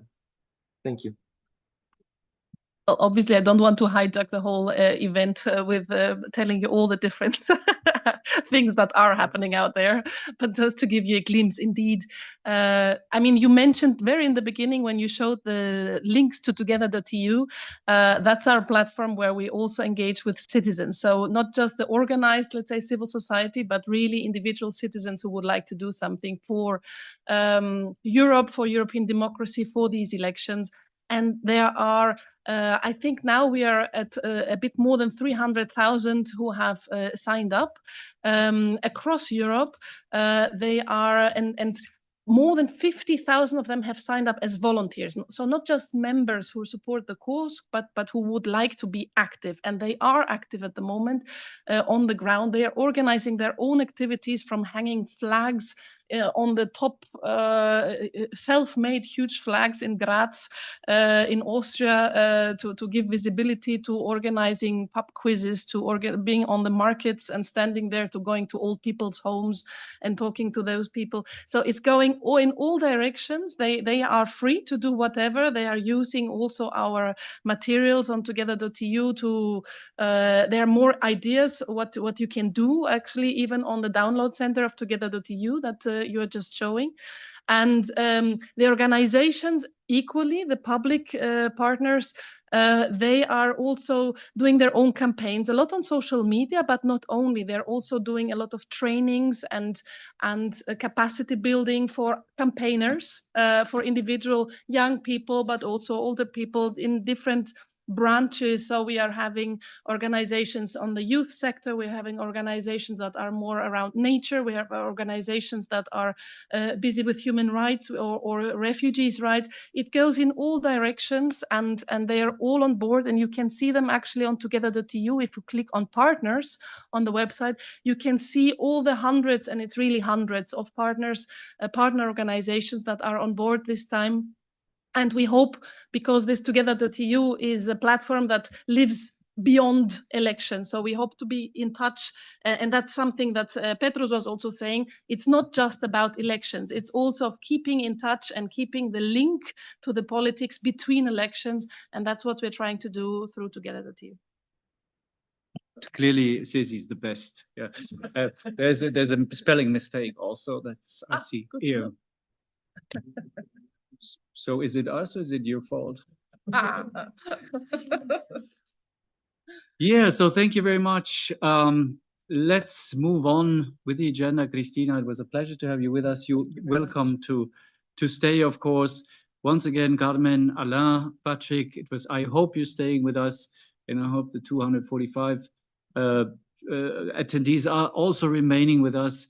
It's always, as I say, it's like the Sierra Nevada in summer. After a certain point, the snow of the Sierra Nevada in summer, the number of attendees tends to shrink after a certain while. But I think our participation is stable. And I would like, thank you once again to all the panelists. Call now to join us is Jonek, first of all, Mateusz van Rejewski, our youth representative. So nice to see you, Mateusz, from Berlin, I suppose. Jonek Bollet, the Deputy Secretary General of the Party of European Socialists. Jonek, are you with us? Can you see us? I don't see you yet, but I guess you will be with us in a moment. Then Diederik de Schatzen, the Secretary General of the ALDE party, the ALDE, which is a member also of the Renew group in the European Parliament. Jonek, we see you. Great, fantastic. Thank you so much to have you with us. And of course, here in the room, Laurent Standard. Thank you very much, Laurent, for being with us physically. I'm highly appreciated. And maybe you can join us later for the debate here also already now to the front. That would be great. Thank you very much, Christina. Yes, I'm supposed just here also as an introduction to present our election manifesto. We have been, I think, very much limiting ourselves in terms of messages, because we also said, it has been mentioned earlier, many things have been achieved in the past 5 years. And this goes, and I'm not pretending here, I really feel like the Parliament and the Commission and the legislator, really the co-legislators did, in terms of social policies, in terms of labor law, a tremendous job. And I think this was due to the both, I think, very active MEPs on the one hand, but also a commissioner who was, in our opinion, the right person at the right place at the right moment. And we see also next, I think yesterday, some more dossiers were adopted by the Council, if I'm not mistaken, and also last week. So we are basically with this mandate very pleased and grateful also. Usually it's our job, we're paid for being angry people, but in this case it's a little bit difficult to be so angry here. No, a lot has been done. I would summarize our election manifesto as follows. First of all, we are the independent unions and we are not part of the ETUC network. We don't have anything against the ETUC, but we still have the feeling we're a bit put aside. Hello, Diederik, nice to see you. Great to have you with us. And we also, of course, want to strengthen that position in the next mandate. And we hope here for the clear support. We speak a lot about inclusion. We speak a lot about democracy. We speak about minorities. And when it comes to CESI, we still have the feeling that we are the ones who have, as I said earlier, to inhale helium before speaking. And that does not give justice to our size. We just had the representativeness studies of Eurofound published with 6.6 million affiliates. And that is why we really want a bigger say here in the European arena. I think, of course, when it comes to the acquis that was mentioned also by some of the previous speakers, there's a lot to be done still, but we also were, and I think they're becoming at the core of the problem, that a lot of these principles, they simply require money. And this will be one of the core issue, I think, in the next legislation, in the next mandate, to see how will things evolve. Yesterday, Macron delivered his speech. He was asking for a doubled EU budget. Draghi was, I think, suggesting that we need 500 billion or something like this for the green transition, if I'm not mistaken. And all this, of course, we are in the midst of transitions. We cannot simply say, I think this is, from our perspective, a mistake if we say, if we put too much a brake on the public spending, which is always an initiator or encourager also for private funding. We are representing mostly public sector workers, and that leads us, of course, to the same interest that we say we need strong, efficient, performing public services, because without all the principles, again, coming back to the European Pillar of Social Rights, are basically void. And we think also that the workforce of the public sector, there was a very interesting report for a couple of years ago, which is essential workers, the position and the payment and the remuneration of so-called essential workers. Now, we don't really like the distinction between essential and non-essential. I think we're all essential workers, but nevertheless, the colleague from Lithuania just mentioned it. I mean, some workers might be a little bit more essential than others, and if they are, it is not the best of the policies to treat them badly and to pay them as little as possible.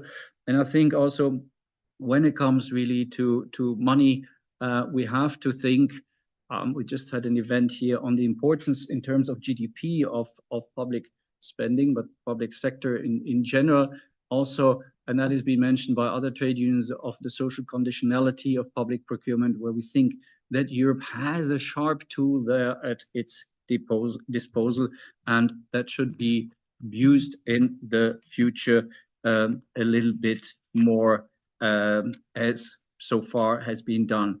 I don't want to go too much into details. I think we all here around the same no, we are pulling into the same direction. We share the same views that when it comes to especially the vulnerable workers, that we need here to tighten, to improve their situation, to tighten the legislative framework. And I think a lot has been done already in the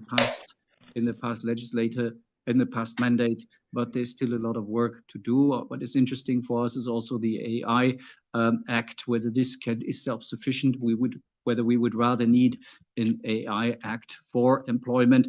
So all these are issues we'd like to discuss with you.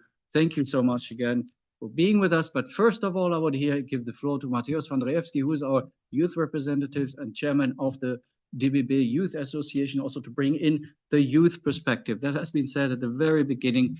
Also, we are, by Christina, in Christina's presentation, this European elections is fundamental. And it's fundamental that especially the young people bring in their perspectives. Mateusz, please, you have the floor. Yes, dear Klaus, dear all, thank you for giving me the floor, and also thank you for this great event today. I think it's very, very important, and we can see that it's also important for our organization because we have so many participants online. So very much thank you for taking this 3 hours time and being here with us. The upcoming European elections happening already next week are expected to witness a significant shift towards the right, reflecting broader political trends across Europe. And you, Klaus, you just mentioned that you don't want to raise the concerns, even though we are sometimes paid for it as trade unions. I would like to raise some concerns that we, especially as young people, have. So this just mentioned shift to the right is characterized by the rising influence of both center-right and far-right parties, with several key factors contributing to this political landscape. In Germany, for example, research on youth was just last year demonstrating that 12% of young people in the age between 16 and 24 would tend to vote right-wing parties. This year, the same research showed that the numbers nearly doubled. Up to 22% of young people would tend to vote for right-wing oriented parties. This rise of the right is attributed to multiple factors linked to the current state of permacrisis we are living in. And we as CESI tackled some of them in our project Syncrisis and discussed with many of our events, and also happy to say that also within CESI Youth we had many events and where we could discuss this economics uncertainties and immigration concerns that young people and people all over Europe have. Many voters are turning to right-wing and populist parties as they seek alternatives to mainstream political solutions that have been perceived as ineffective and addressing their needs. And despite these gains, traditional centrist coalitions may still retain a majority, although with lower strength. This potential majority is crucial for maintaining a pro-European stance and continuing existing policies, particularly in areas like climate change and migration. For us, as trade unions, the danger consists in increasing presence of far-right parties in the European Parliament, which could lead to more significant opposition to EU policies, potentially stalling progress on issues like young people's democratic participation in societies, youth rights, the Green Deal, and digitalization, for example, the right to telework and also to disconnect. I saw in the last years the rise of youth civic engagement within the electoral turnout in 2014 by 28% of the European elections.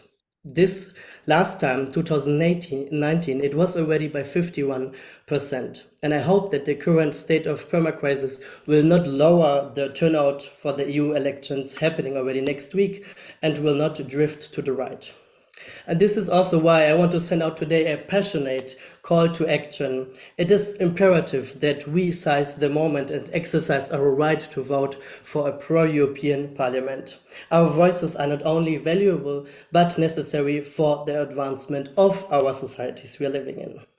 Center and far-right parties often propose policies that can undermine these protections, favoring deregulations, reduction union influence, and cutting social welfare programs. Basically, all the benefits Carmen from Luxembourg was just stating, they will all be put in danger. Voting for candidates who support labor rights ensure that these gains are not rolled back. Trade unions often advocate for social justice, equality, and anti-discrimination in policies. Far-right extremism typically promotes exclusionary and nationalist agendas, which can lead to discrimination against minorities, migrants, and marginalized groups. Supporting progressive candidates helps promote inclusive policies that benefit all workers, regardless of their background. But what can politicians do for us young people? Clearly invest in us. Invest in youth work, create places where the importance of our democracies is clearly demonstrated. Such places are, for example, youth organizations. Support them more. Create structures that enable young people to get involved in voluntary work. Make our voices heard and respond to the needs. The right step was just made now in the upcoming elections, where young people are able to vote by the age of 16. Give us better access to infrastructure, education, and affordable housing, and end the cycle of unpaid internships. And take care of our mental health. By voting in the EU24 elections, we as trade unions can help shape a political landscape that supports their values and objectives, ensuring that workers' rights, social justice, and economic fairness are prioritized over extremist agendas. But to all of us as civil organizations, such as trade unions and other NGOs, we must become aware of our role, that we are small cogwheels in the big engine of democracy.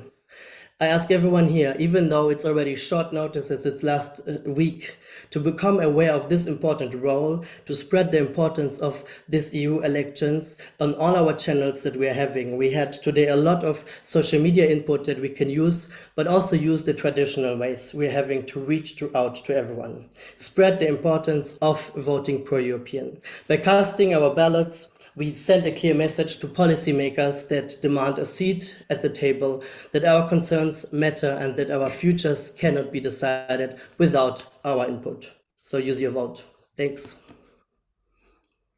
Thank you very much, Matthias, for this passionate plaidoyer here, also not only to defend the interests of the youth, but also of trade unions and, how could I say, of all those who are proning, supporting, fighting for liberal democracy.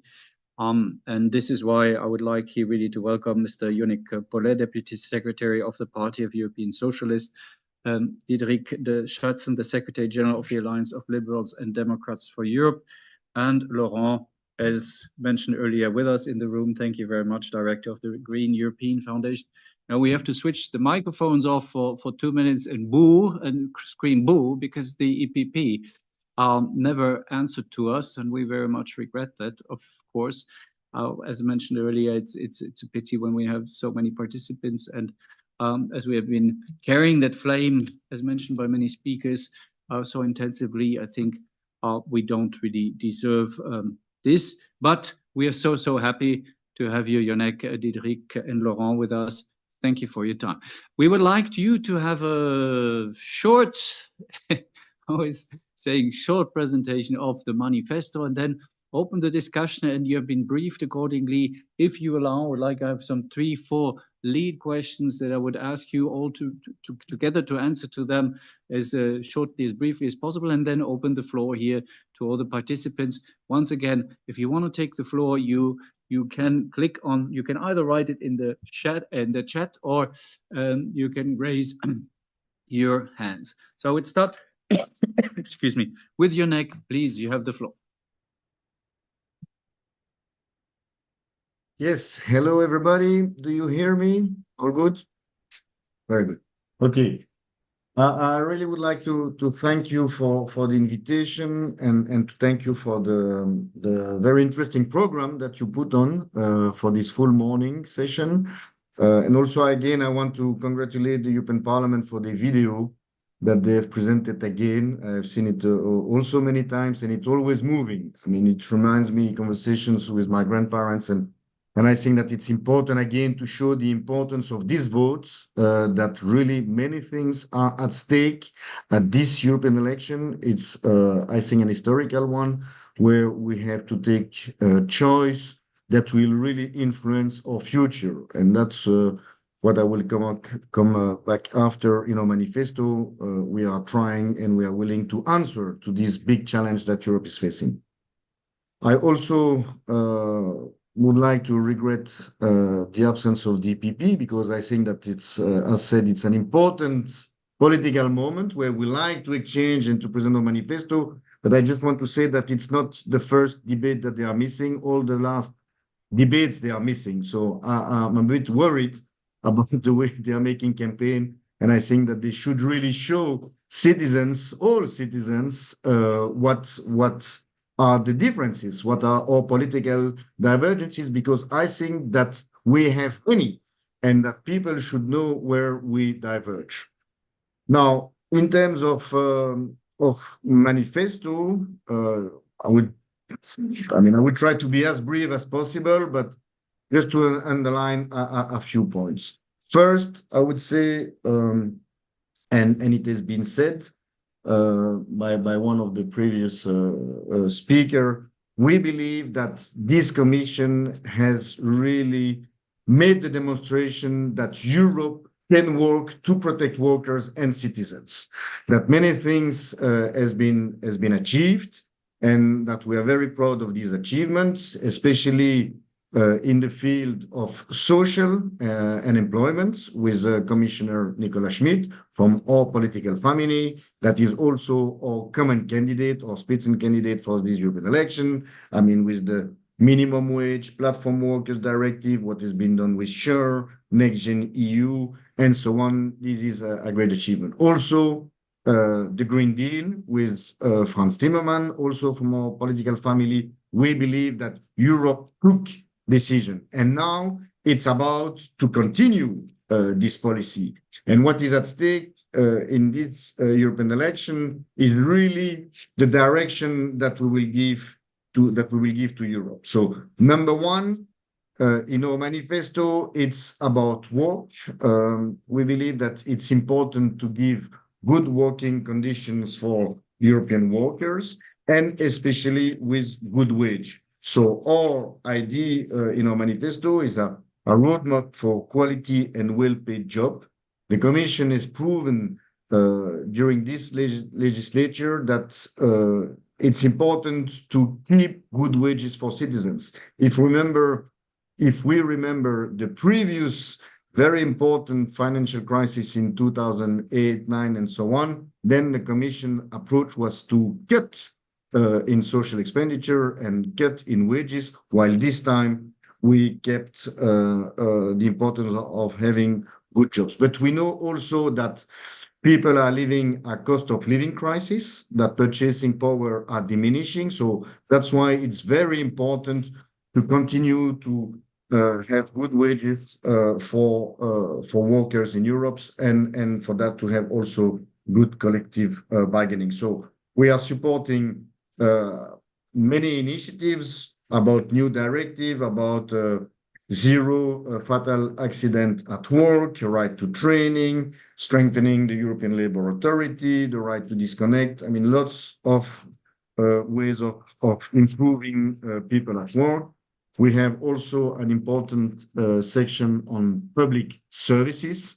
We believe that it's important that public services are accessible for every European citizens. As Jean Jaurès was saying, public services are the capital of those who have none, meaning that it's a contact with people, it's a contact for citizens, and it's a service that people can receive, especially in terms of good education, good health. We have seen recently with the COVID crisis that it's important to have good quality health services and care. And it's important that in the period that is coming, there would be no cuts in public services, and especially in health services. We have also in that chapter an important part for youth and young people. We have the youth guarantee that has been developed and that we want to promote and to strengthen. We have also proposal to ban unpaid traineeship. We believe that young people should have real job and not to have unpaid traineeship one after the other. It's important to have access to the labor market, and also for young people. Young people have really suffered from the COVID-19 crisis, both in terms of education, in case of socialization, in case of social life. And we have seen that the aspect on their mental health has been immense. And so together with our Young European Socialist Organization, we want to develop a European mental health strategy, especially for young people, which has suffered a lot. So for us, it's really social Europe back on track, to continue with the implementation of the European Pillar of Social Rights with these 20 pillars. And there is one pillar that we are really focusing on, which is the pillar on the right to housing. There is a housing crisis in Europe. Too many people cannot afford a housing, an apartment, just to rent, not even to buy, which is even more complicated. And we see that there is a gap of investment. we can see that there is a market failure in the housing market, and it's important to recover and to have an investment in housing for people, for workers.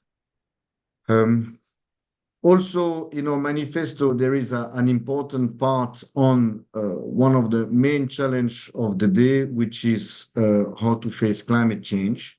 We believe that the strategy, we are not there to discuss about it, but of the EPP to put a pause on climate is really a wrong choice. Also, we can say, can you put pause on climate change? It's not something that you govern, that you decide. It's there, so you have to face it. We believe that what is important is to have a green social deal, meaning that the ones that are paying the crisis, the climate crisis, are very often the most vulnerable. So we need to make sure that the transition is done and is proceeding in a social way, taking everyone on board, and also using that opportunity to transform our economy. There is a big international challenge with US, with China. We see that with different economical sector, and Europe is to seize that opportunity to make that shift, to make that transition, and to prepare our industry. If we don't do that, what business wants, when you discuss with business, they want predictability. They don't want flip-flop back and forth. They want the predictability, and then they will have the investment. So we have to accompany that. We have to have a next Gen 2.0 investment plan to really focus on our European industry and to bring and to keep this job in Europe, and not to have our industry moving out to China or in the US with their plan that they have done, the Inflation Reduction Act. So we want to move forward with climate neutrality. We want to have a fair Green Deal. We want to have clean energy, investing 100% renewable and clean energy mix. And this will be also a way to have affordable energy.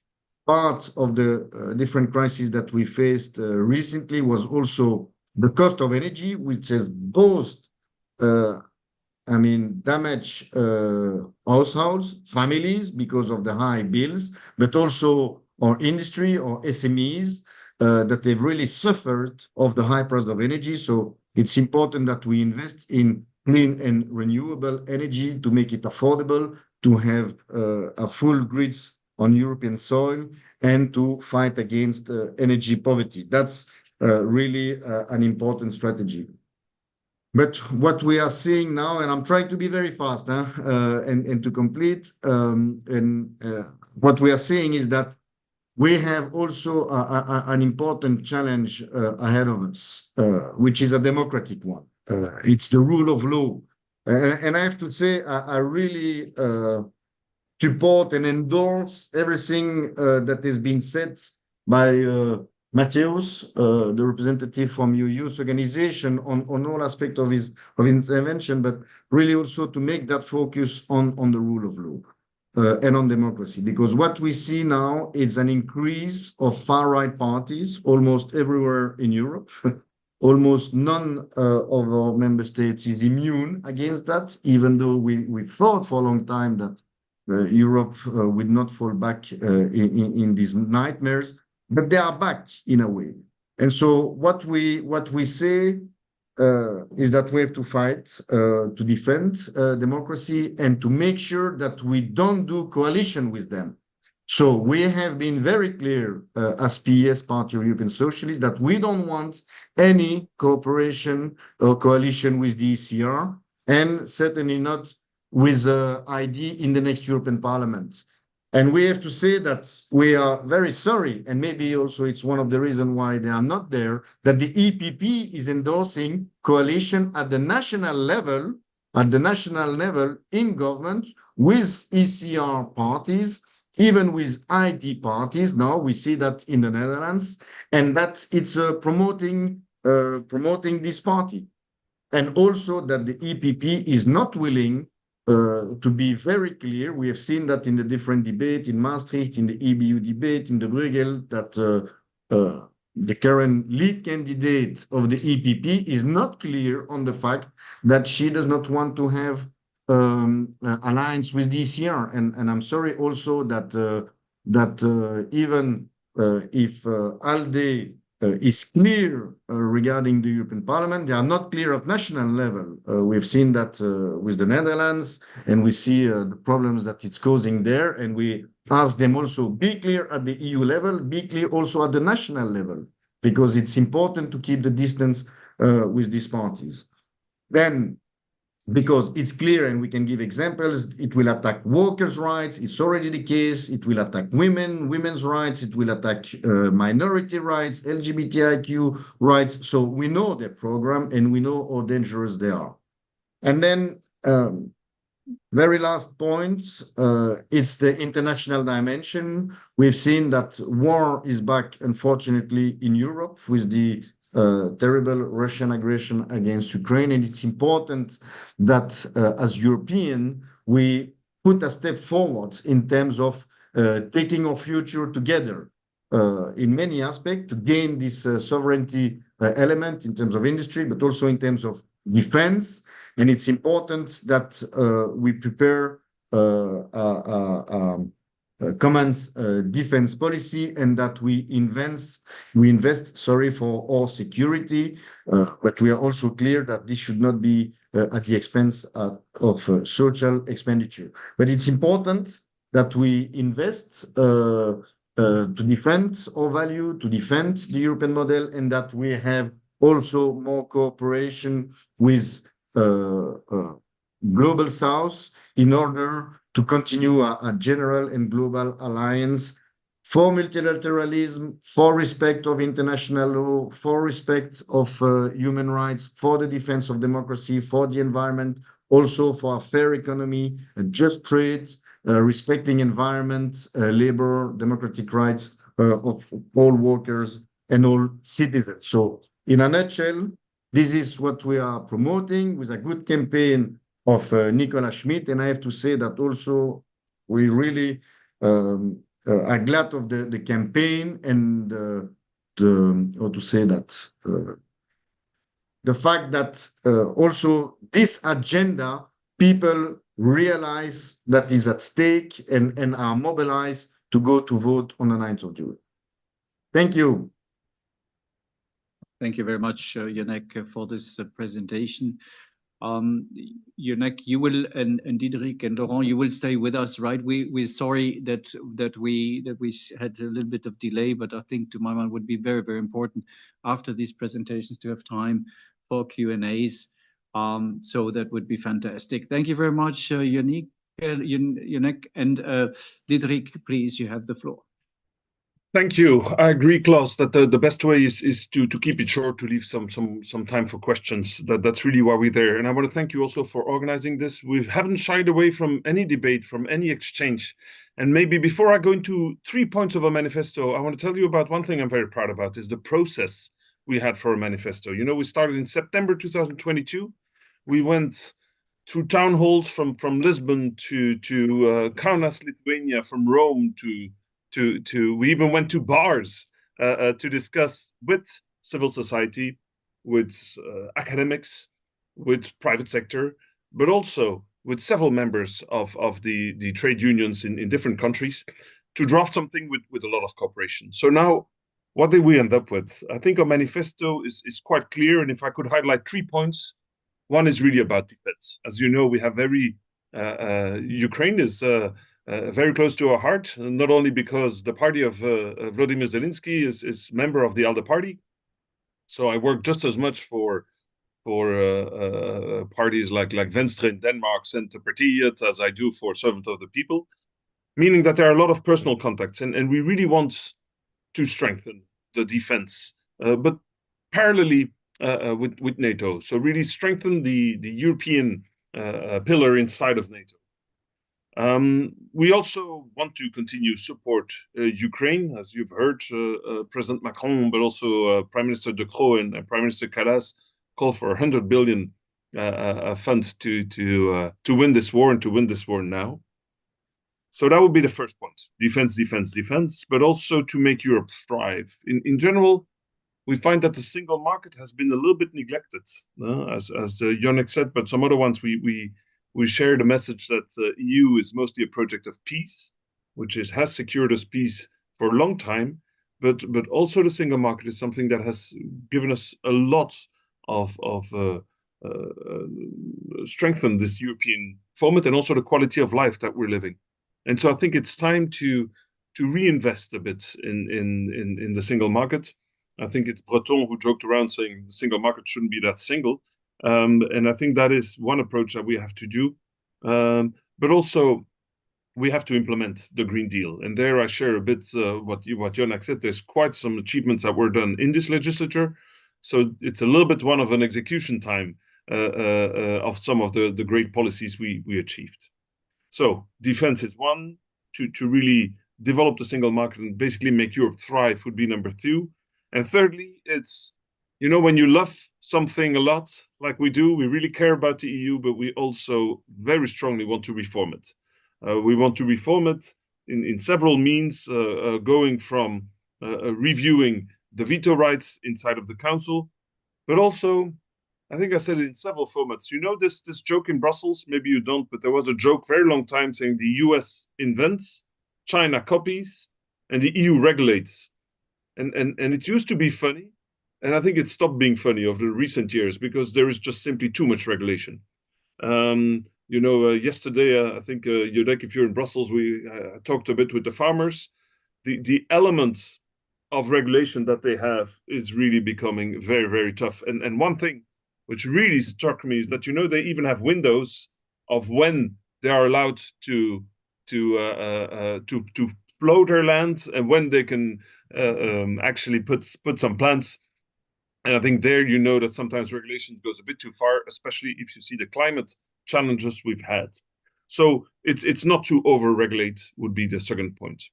So I think if you, so in general, to fight bureaucracy. So if you look at the 3 points we have, defense, on making Europe thrive and making it more simple and efficient, I would leave time for some questions instead.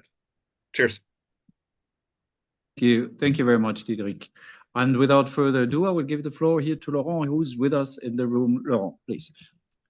Thank you. Thank you for the invite. And indeed, our offices are very nearby, so I took the opportunity to come and visit you. And thank you to all of you for this meeting.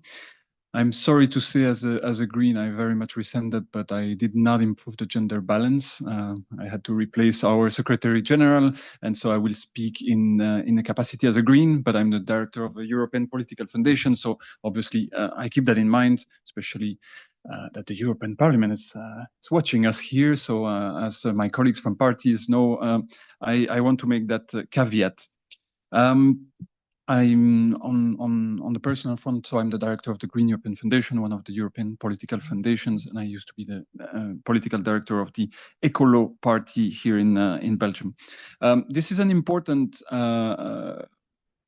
discussion. I'm going to be very lame and pay lip service, as I always do, but I firmly believe in it. Unions are the single most important member-based organizations in the world. It's simple, apart from, and I don't think we share their views here in the room or on the screen, apart from the Communist Party in China, this is no, I'm not joking. The unions are the biggest member-based organizations, and I think my colleagues from the parties know that we don't have that much success as parties as the unions have. That's hugely important because we hear a lot of things today, and I thank the colleagues from the other parties for making my life easy, because you have mentioned a lot of things that I do think we have in common. But we need to talk about actors and money. So I'm going to talk about the manifesto, but a lot of things that have been said are all nice and well. They are nice on paper, but we'll need to talk about money and the actors, and that's why the members do matter very importantly. And contrary to what Mateusz said, no, you're not small. In that mechanism of democracy, if there is historically a series of actors that have been important, these are the unions back then. It's hugely important. We've talked about, before I go to the manifesto, you're here to talk about EU elections, and 200 plus participants are there to listen about that. For us, as Greens, but also personally, I always say, EU affairs is home affairs. Let's be very clear. And so there's no difference here between national and EU elections. So I do agree also with my colleagues from the other parties and some of the comments that we have to take care of the national elections as well.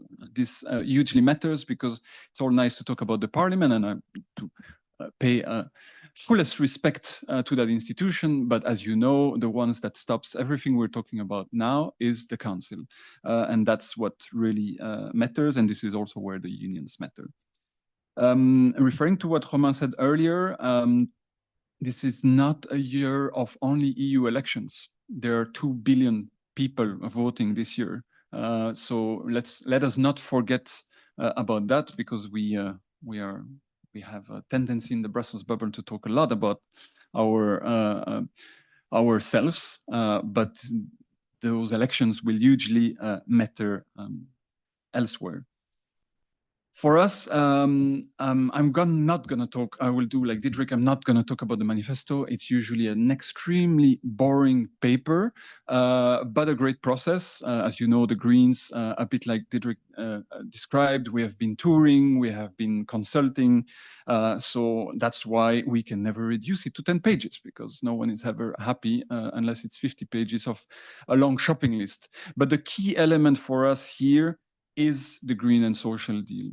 And that's why I said we have many common points, and Yannick has clearly mentioned, I don't think anyone in the EU bubble has been very inventive or creative. We haven't found any better word than green and social deal. But what is behind is really important, because as the colleagues reminded us, and this I cannot stress that enough, if you don't invest in what is currently probably the most challenging transformation we have lived in the last 2 centuries, then you are going nowhere. It's just a big lie to our voters. I mean, how can you even be serious about competition with US and China if you are not investing in the things that do matter the most for any viable economy? And I'm not even here being ideological, and actually quite to the contrary. It's the green and digital transformation. So putting a pause on the green transformation is just ensuring the non-competitiveness of our economy. Putting a pause, and here I dare say that unfortunately my colleagues from the other parties have not followed suit, but putting a pause on caring for public service, because as you know, a new wave of austerity has just been voted, is ensuring that we don't have the basis for that economy. Public services is not a nice to have. Most of the time, we find people voting far right and then regretting that they don't have public services. The welfare state is an invention of Europe. And believe me, I'm certainly not on my personal background a far left of those, quite to the contrary. I'm a very liberal green, but the welfare state is what helps the décollage of our economy in many cases. So, dismantling and disbanding public services is the worst thing one can do, especially in those times. Why? Because we need to invest for our economy, but we are also facing the challenges that we described. And, I heard your colleague from I think firefighters unions. You want to talk about real risk and real threats. These are the threats, wildfire, floods, things that are going to affect our livelihoods in a very, very material and concrete way. And if you don't have public services, you can already look at the insurance companies. They are all divesting from that just because they cannot insure it. So if you don't have public services, you will not have a viable economy. And if we are not facing those, we used to talk a lot about the cost of non-EU. Let's talk about the cost of non-transition. If we don't transition, we will pay a lot. We already know that the cost of not acting for climate change is huge. it's becoming way bigger and way bigger than the investment into a green economy. So in our manifesto, the Greens are really pushing for green and social deal. One of the key proposals that they put on the table to face the cost of living crisis, the energy crisis. I'm not going to go into detail. I think Yonek has mentioned quite a long list, and we do agree with that list of challenges, is a green and social transition fund. We do plead for a €1% of GDP common borrowing. It has been done. Everyone is talking about the money that we need. You have mentioned the 500 billion. This is indeed a common figure. It used to be 200 billion before the COVID crisis, but the basic assumption for the European Green Deal to happen and for us to be able to transition is by 2050 to have 10,000 billion euros. That's more or less 400 billion per year only for the transition, and then there are also the public services. So yes, most economists and most political families will agree on the observation. We need 500 billion. If you do compare, you're going to tell me, where do you find that money? Obviously, I'm going, and in the questions, I'm happy to answer to that, but it's obvious that we cannot be serious about investment if we don't talk about reforming taxation. And as Greens, obviously, we don't want to tax workers. This is the worst thing we can do because it's a depletion of our own resources. But we cannot continue to surf on that wave of inequality. So we do need a wealth tax. We do need to pursue a windfall tax in order for the fossil fuel companies not to profit from whenever there is a crisis. And very simply, I think in the EU bubble, but I'm telling this for all the participants online, you have all seen the costs of fossil fuel subsidies. 300 billion euros, there you go, in less than 2 years, 2021, 2022. COVID, we have suddenly invested 300 billion and that was fine. And believe me, I'm not a fan of, and I can only agree here with Diederik, of over-regulating and another set of plans and national plans and so on. There's certainly ways to improve that, but we do need investment. If you don't invest, you will have social unrest. I disagree very, very strongly with some of the speakers and with my colleagues on the fact that we have to push away the far right. Let's confront them. I mean, the far right is there because of some of our failures, and some of our failures at the EU level are that we have a good project, but it's not enough. The European Green Deal was a step in the right direction, but when you read the fine print, the leave no one behind, it's a pure compensation logic. I've just mentioned few numbers, and then you go into Just Transition Fund or Social Climate Fund, and you are talking about, a few dozen billions. What will you do with a few dozen billions if you want to transfer your economy? Last point, I promise, but obviously we'll discuss on the social side. But we've talked a lot about what the EU can do, and believe me, as Greens, and you have mentioned it, Klaus, thank you for that. And some of the Greens MEPs have been champions on the minimum income, minimum wage, and other initiatives such as housing. But let's be clear, the EU is not the only solution. It's nice to mention the directives, but as long as we will have a fiscal and social competition between the member states, that will always affect the reality on the ground, because we can have directives, but if we do not have a system of convergence and therefore also investment in the poorest of our member states, we will not survive. Last point on the youth, obviously, but I think it's a bit tagged on my forehead, the Greens, the Youth Party. But still, let me say that this is obviously very important. I have, just like the others, seen that European Parliament movie over a dozen times. It's very moving, but I'm always wondering why the youth doesn't have a single word in that video, not mentioning diversity. Thank you. I stop there, but I insist our manifesto has plenty of things like all the manifestos, but the green and social deal with an investment and a financing plan, this is where I encourage everyone to go and read our manifesto, listen to the Greens, because there is a plan behind, and all the other families that are mentioning that it's great to have a Green Deal do have to come up with proposals on the financing and on the public services. Thank you. Thank you very much, Laurent. Thank you very much, Yannick and Diederik again. Also, we will proceed as follows. I will ask you if you agree, each one of you 2 questions. I'm trying to find those which are the most uncomfortable for you, but I promise they will not be so uncomfortable either. We sent you 6 questions, and since you are 3 representatives here from the parties, if you agree that we proceed that way, then we would open, of course. So everybody, please sharpen your pencils. Bring your questions into the chat. I learned that the chat can only be read by us, but not by everyone. So we would have to read the questions. And even better for us, to have a lively debate, is to raise your hand and to come forward with oral question, or even a video and oral question. As I said, the more participants are actively participating, the better it is. Yannick, we are, as mentioned earlier, we are the independent unions, and we are the many policy fields where we share views with the S&D group, but we still have a little bit the issue that we are considered maybe sometimes as a little bit irrelevant compared to the ETUC. What would your party, what would your group do in the future also to help, how could I say, independent unions to be a little bit more visible?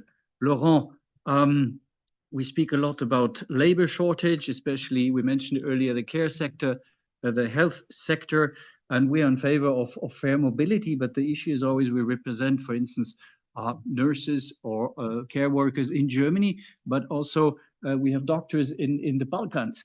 I mean, if German politicians are celebrating a new deal with some of the Balkan countries, we always have 2 hearts in our chest beating. What are the solutions there, knowing that if we have strong unions, as we have in Montenegro, that the brain drain all of a sudden instantly stops when doctors are being paid well. Diederik, you mentioned military security. What would be the next steps now? I mean, we've been discussing a lot the European Defense Union. We have a defense roundtable. We represent soldiers, so civilian and military personnel in the armed forces. And we still have the feeling, and maybe the parliament sees it in the same way, that it's very difficult to get through the framing of the EDU. So how to make it more transparent, but at the same time, of course, also more strong in financial capacities, but also more efficient, which is, I think, a tremendously difficult task. Also, if you consider its role, let's say the division of roles between the EU defense and NATO. And the second question to you, Diederik, which is also bothering us a lot. I mentioned the Balkans. We know that all of a sudden there's a power vacuum emerging there, where Russia and China are doing their best to jump in. And at the same time, and I was referring recently on the 4th of May to the Big Bang enlargement 20 years ago, that at the time I was already unionist, and we were afraid of this. I tell you, we were afraid. We thought this is the end of civilization. We will have so many workers coming. We will have to face social dumping. We'll have wage dumping, etc. And by the end of the day, it was the wisest decision ever made. And sometimes also the feeling, if we have too high thresholds now, you mentioned the rule of law, if we think of the Copenhagen criteria, we might lose these countries again. And yet it is very important that we have them in the European family. So what would be your position on that, your party position?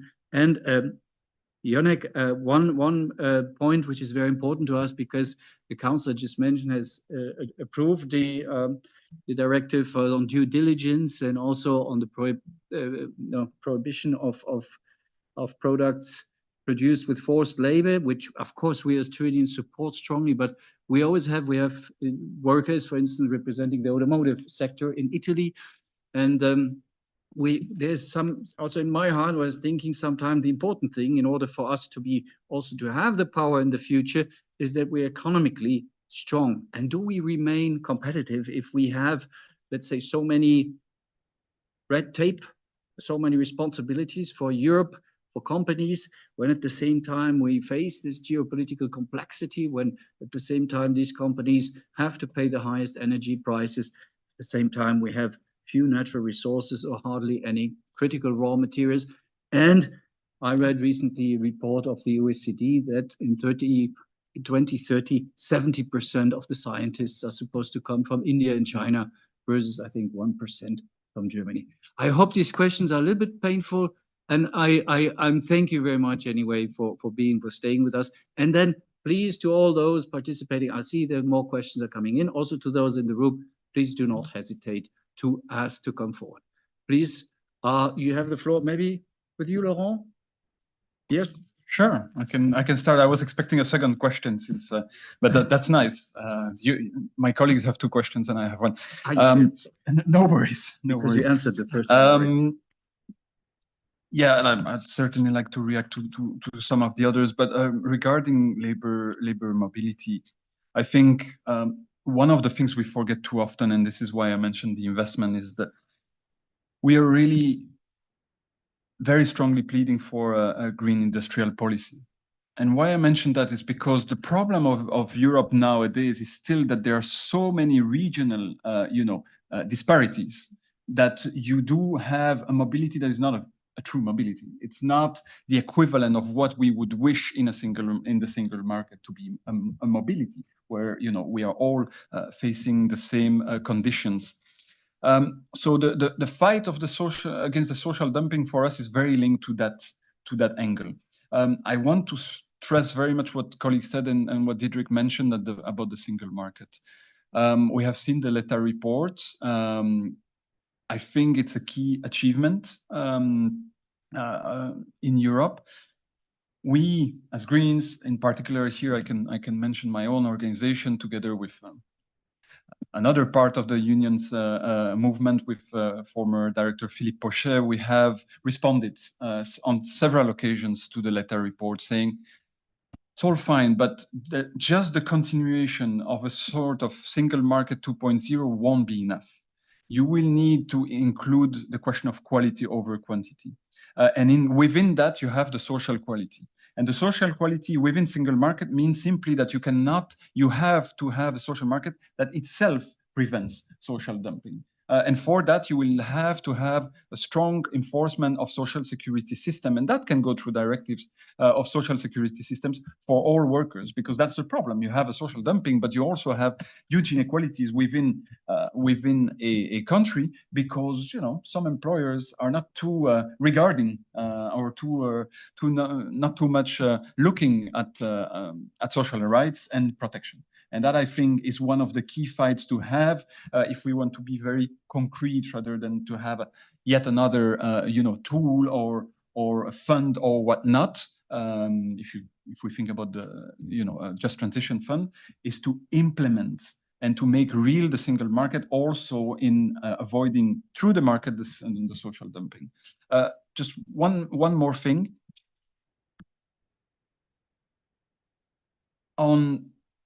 we have mentioned it, and I think Yonek has mentioned it. Why is it that we keep shying away from social conditionality? If we look at the IRA, I mean, we're talking about the US. In the IRA, there's a social conditionality. If you get money, if you hire unionized workers, and this is the US, there is plenty of social conditionality that can be put. We do agree with CESI on the public procurement. I mean, this is a huge driver. This is a huge driver for transformation, both social and green. So that would be my overall answer, and I'm happy to answer any other questions. Thank you very much. I think also we just had a meeting last week or 2 weeks ago about as mentioned, about the impact of public spending, or the part of public spending of the overall GDP. I forgot.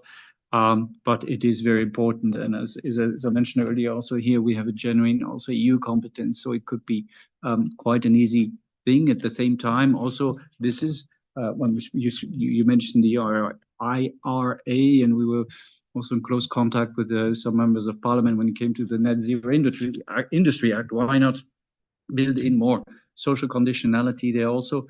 But at the same time, not speaking here as a trade unionist, but really as somebody who's who's also a little bit concerned about the economy, about the capacity of our companies to deal with certain things. And this would be then my question, I think, to you, Diederik. How do you see? Yes, please. May I add very quickly that I'll respond to the competitiveness of the economy, which I think is key, and I'm really looking forward to Diederik's answer. But on public procurement, one thing I forgot to mention, and it's slightly out of the manifesto, but we have put it on the table yet and again. Why is the defense industry not part of the Green Deal? Why public procurement and social conditionality do not apply? We are for a defense industry. We will need a better industry, but we will need people, we'll need capacities. And for that, there is a real discussion to be had about defense industry and armament industry. Obviously, as a Green, I will tell you that we need to think also about non-military infrastructure and capacities. But even for the capacity and the industry, it's the same as the rest. If it doesn't transition, it's dead. And for that, it has to fall into the same basket as public procurement and have certain conditionalities. Thank you very much, Laurent. And I have the question was actually addressed to Yonek, so I would still give the floor to Diederik concerning the European Defence Union and what's next steps, and the question what should happen with the Balkan. Please, Diederik, you have the floor. Thank you. Indeed, I'll spend slightly less time because I did discuss the defense part quite extensively. But if we go back to the defense unit, you know, we talk about the triple D, diplomacy, development, and defense. And I think we have to start developing capacity so we can deploy military capacity more efficiently.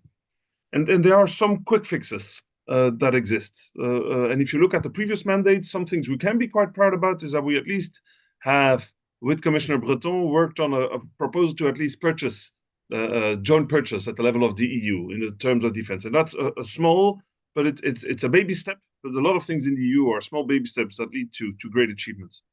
We really call for a military area of free movement. It makes a lot of sense, but inside the EU, if it could make it much more flexible, if military personnel and weaponry could move quicker inside Europe. So this is one very clear example. I would argue the defense investment plan of 100 billion is quite operational too. And that's really why we need to bolster the defense industry, because it's not a military secret, but you know, when after the invasion of Ukraine, just when Germany stocked up, but this is not just stocked up on the armaments, they used the whole capacity of the EU. And this is not, this was only filling up their stocks. So this is really something we need to act upon. So if you allow me, I'd like to talk about the enlargement possibility in the Western Balkans, because first of all, I disagree with you on one point, and that is the Copenhagen criteria. How many in this EU bubble, how many criteria remained so strong and unequivocal? Nobody's wondering like it's time to change Copenhagen. It worked for several people, so we have to stick to those. There's no doubts about that. However, we indeed need to make some capacity building to make it achieve quickly. But you know, for us, it's really in our hearts, because we're really not an EU political party. We're a European political party. We've got 5 parties in Ukraine. We've got 2 in Moldova. We've got Georgia. I think 5 parties too. It's not a contest about how many parties you have, but it does show, however, how this is to our heart. And so the way, so no, let's not touch the Copenhagen criteria. There are criteria that was established, but that are being uncontested. But if we want to achieve them, we need to help them with capacity building. And another point that's really important, and I said it, but I'll say it again, but if we're doing enlargement, we have to do EU reform first. So that's our homework, and there's no doubt about that, because if the decision-making process is similar to the one it's now, this is not going to be efficient. So those are the 2 points that I wanted to share as to our enthusiastic position versus enlargement, but with the conditions I mentioned. Thank you very much, Diederik. Yonek, please.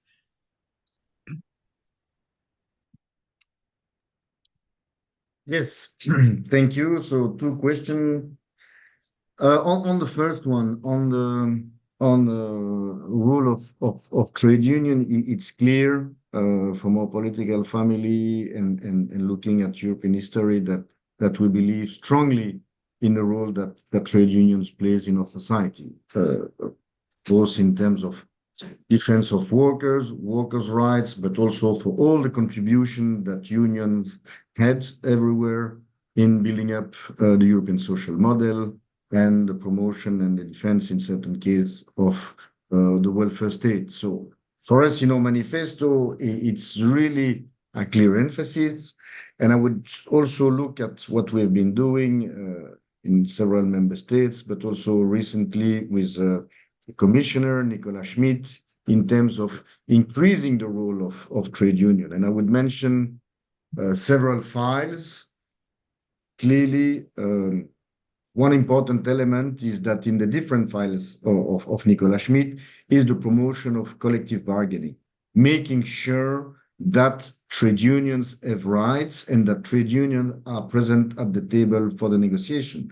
And we have seen that unfortunately, it's not always the case that these rights are attacked in several member states or in several sectors, or let's say one of the emerging one, which are the platform workers. So very often for the platform workers, we are thinking about their statutes, whether they are self-employed, bogus self-employed or employed, but not too much about their right for collective bargaining. And it was an important element of the directive is to give collective rights to these workers to be able to be funded from unions and then to have the negotiation. So collective bargaining is key, is the same in the directive for minimum wage, where it gives rights and with the aim of achieving 80% of coverage of workers in Europe. And that's an immense challenge, but that's a way really to increase the role of workers.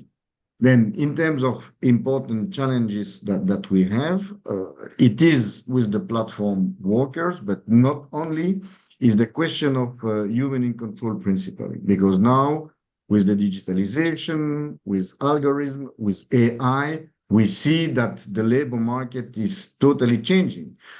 It's the most visible ones are the workers in the platform companies, but also in other companies, work is changing. So in terms of defense of workers, there is in the platform workers directive a big element. I mean, it's composed on the regulation of algorithm, making sure that every worker should be in contact with a human and not only with a machine for giving orders or even to give sanctions, because very often it's to give sanctions. So it's the control of algorithm and also a control in the AI sector or the AI development to make sure that workers are well protected. So clearly, it's important for every union. So clearly, also including CESI or CESI to be part, and also something that is a bit less under the radar, but it's the European social dialogue on the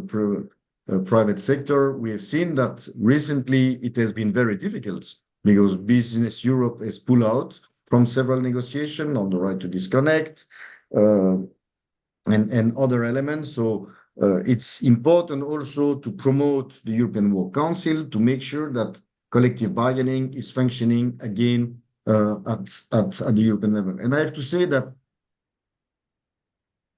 trade unions will have a tough time, could be in the next mandate. And that's why we have to be mobilized, and that's why unionists have to be mobilized ahead of this election and for the election and vote for progressive parties, if I can say, because more at stake is the strategic agenda.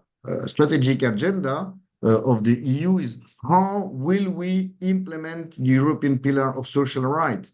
Will we have quality job for everyone? Will we promote quality job? Now, in the preparation and in the run-up of the next June European Council that will have to adopt the strategic agenda. We have discussion on that with conservatives government, as it has been said in the Council, pushing back against quality job, against the EPSR, so the European Pillar of Social Rights. So the mobilization is to be really important now to continue to defend workers' rights and collective bargaining. For now and for the next mandate. And then if I can jump in the next question, so if I've been long, but is the matter of due diligence, forced labor. We see that as important step forwards for workers here and abroad, and not as a matter of red tape. And that we have to be careful, I think. Of course, we need to have simplification and we need to have a simple process, especially in Europe, for I would say, the development of factories and industry, where we understand and where we see, but it's decided at national level, that very often it takes too long to develop and to implement a factory.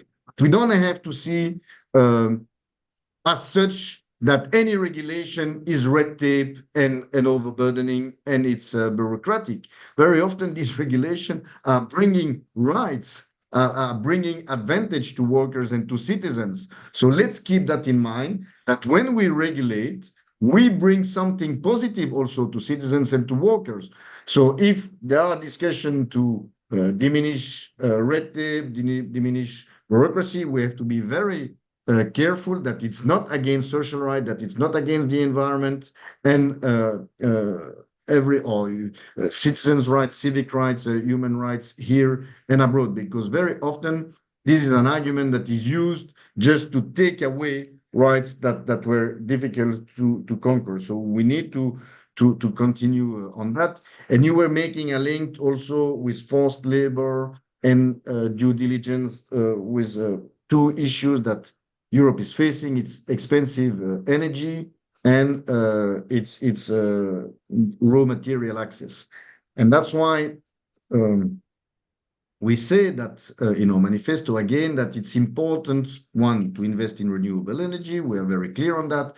And two, to invest in a circular economy, because now the green and digital transition is opportunity. If done right, we have to make it social, green, focus on the transition, beneficial for workers, but with a total transformation of our economic model and of our industry. And that's why we have to insist on a circular economy. And also, again, business needs predictability. Let's have in mind that our objective is 2050, decarbonized economy, decarbonized society. And so therefore, we have to invest. And there has been a question, and I want to answer. Yes, we have a plan also for investment. We are very clear on that. We want to add new own resource. We need to have fair taxation for company also, with the implementation of the minimum taxation for company in Europe. That has been fought forward with Commissioner Gentiloni. We need to diminish tax fraud, tax haven, tax optimization. We need to have the tax on the ultra-rich, also windfall tax, windfall profit, the wealth tax. So the plan is there. I would say we need to have a permanent capacity for investment for the EU, because clearly, if we want to succeed this transition, we will have to need huge amount of money. And it's clear that we need to have a plan, and it's not with austerity measures that we will succeed this economic and social and democratic transformation. Thank you. Thank you, Yonek. I'm looking a little bit at the time, and I would like maybe one of the participants ask the question, because all of you were directly or indirectly referring to it, whether it came to the ECR, whether it came to the far right, or whether it came to what you said, let's say more the argumental exchange, or let's say fight is better than the ostracization. Yonek, one of your French journalist colleague recently published a book on the main reason of the surge of the far right. And I see a question here from one of our Dutch colleagues. So what do you understand? What does it mean, extreme right, for you? And how are you dealing with this extreme right? Because I think sometimes the ostracisation, as Monsieur Sapin writes, is not always the best solution either. But it would be very interesting to hear your views, also from Matthäus. So please, and I see Rafa also coming in. So maybe, Rafa, you ask your question first, and then I would ask all the others to come back on the issue of the far right. Please, Rafa.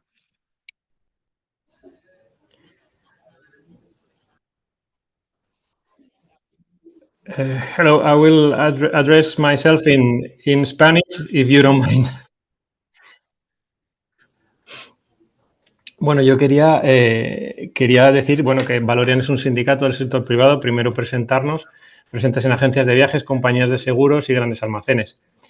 Y bueno, como sindicato desde Valorian lo que nos preocupa ahora es fortalecer los derechos laborales de las nuevas formas de empleo. Es nuestro objetivo y trabajaremos por ello en los próximos años.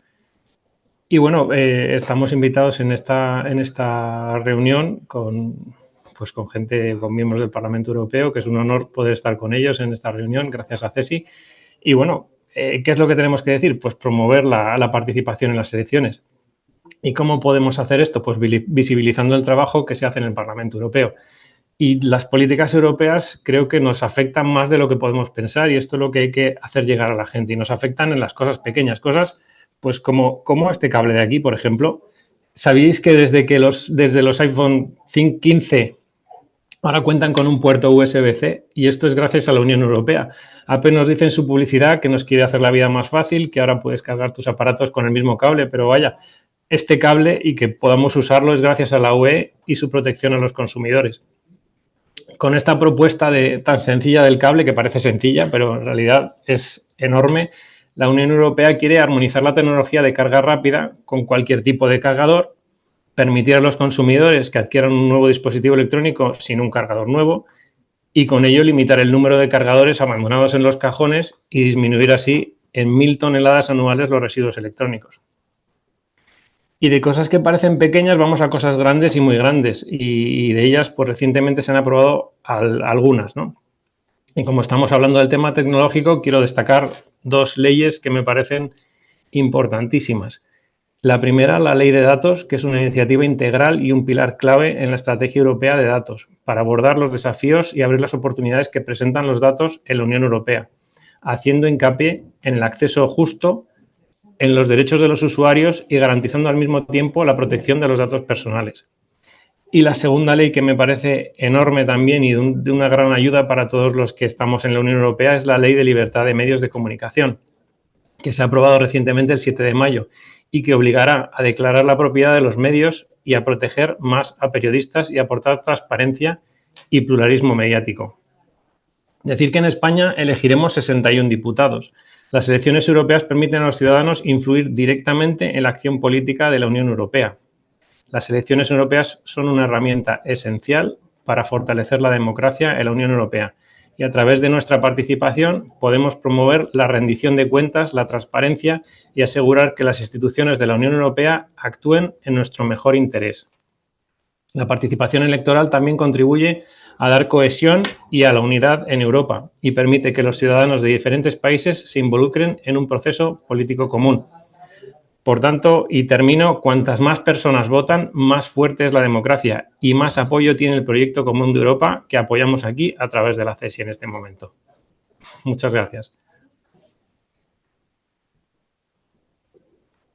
Thank you very much, Rafa, for these very positive and constructive comments. We will come maybe back to that in the final round, also with Isabel and Mariana, and it's very nice to see you. And we open in a second the discussion on this panel, but I would first like just to quickly come back to the question raised by one of the participants. What does far right mean to you? What is the best way to deal with it? Because so far also it seems as the predictions, I think the European Parliament lady, she was more positive, and also Petros this morning, but still indicate that there will be a rise in the far right. But maybe to start, if I could ask you, the panelists, the current panelists, just for a very, very, very short and brief statement, what do you describe as far right? What is the best way to tackle it? Maybe to start with you, Laurent. Okay, I want to monopolize and be the one starting every time. Well, I mean, for us as Greens, we are a social, progressive, and environmental movement. So it's the far right is on these 3 points almost the opposite on all accounts. But I still think that we do have to engage. The far right is a term I don't like. The extreme right is something else. A right-wing movement by, in history and by political philosophy is obviously more conservative, traditionalist, resents some sorts of progressive changes in society. But I think here, obviously, and we stand against that. So obviously, as Jonek said, it's a question of rights and progression of rights. This is the march of history and of humanity. I don't think that can be opposed, but it does face some hurdles. And I think if you look across Europe, since 2019, the rise of the extreme right is very much linked to the European Union and its dialectic with the member states. On most accounts, we do agree, and I'm sure that even if the EPP was here, on some accounts, it would agree with the basic logic of the European Green Deal, because it's a fact. We do need that transition. No matter where we come from, or be I Green or Diederik Liberal, we do need that transition of our economy and our social model. But it's been used by the extreme right, and I'm in a way happy and sad that these are the greenest elections ever. We talk about green. We put green everywhere now in the last few months, and certainly last few weeks. But what does it mean? And so it's being used by the extreme right as an identitarian stance. And I think we do need to fight that with concrete arguments, but also, and I repeat myself, we have to take home our lessons. The European Green Deal cannot be a green and not social deal. It has to be a social deal. The question of transitioning and leaving people behind is what, feeds the flocks of voters to the extreme right. And I think we do have to show understanding for that choice. Now, people do have concerns, and they retrieve to some, the famous marketing of nostalgia, and they do retreat to what is known. But if we don't say that the green transition is first and foremost a social transition, I think we will fail. Thank you very much. Jonek, Diederik, and Matthäus, please, as short as possible. Thank you very much.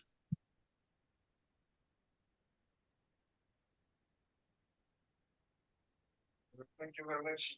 It's an important question. Nick, you're muted, I think. The question, far right, extreme right. We cannot hear you. It's okay. Oh, you should hear me now. Yes? Okay, sorry.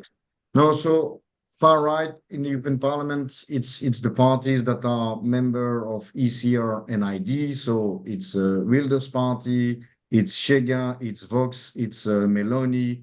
I mean, a few days ago, it was even with AfD. I mean, these are the parties. And for us, what I want really to say is that these are parties that, in terms of democratic model, are opposing citizens once against the other. They are scapegoating citizens and then eventually attacking and blaming them for everything. And concretely, what we see is that minorities, workers, union, women, rule of law with control of media, control of judicial system are at stake. And so that's why we are not shying away from confronting them. To the contrary, we do so, but it's something to confront them, and it's something else than to bring them to power.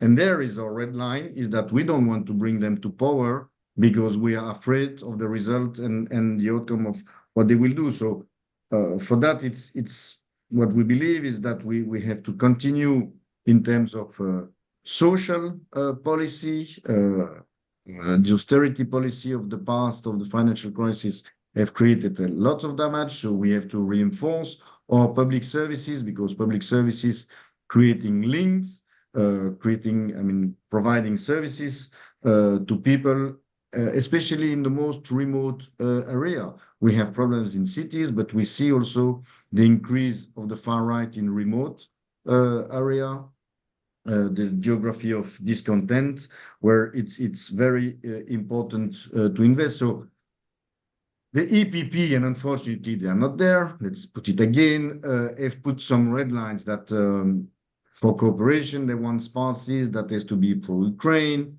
pro-democracy, and pro-EU. But what is their definition of pro-EU when you see parties that want to dismantle the EU, that wants to attack the EU?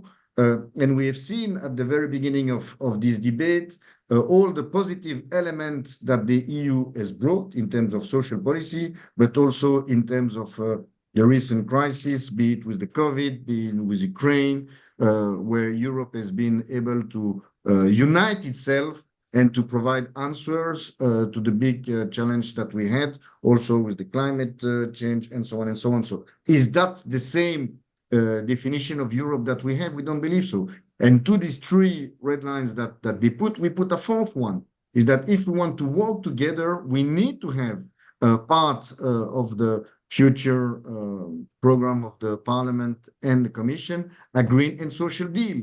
It's no time for pause. We need to continue. We need to have everyone with us and to continue to work for this transition with workers and citizens to leave no one behind. Thank you very much, Yonek. I'm staring like the rabbit on the snake on the number 201, and I don't want it to drop under 200. So I think everybody's also slowly getting tired. Thank you very much for your propos, Yonek. I know that Diederik also wants to say very short, brief words, and then Matthäus, and then we can move on with the next. Thank you very much. Panelist, so very clearly, I don't think the problem is with the definition of extreme right.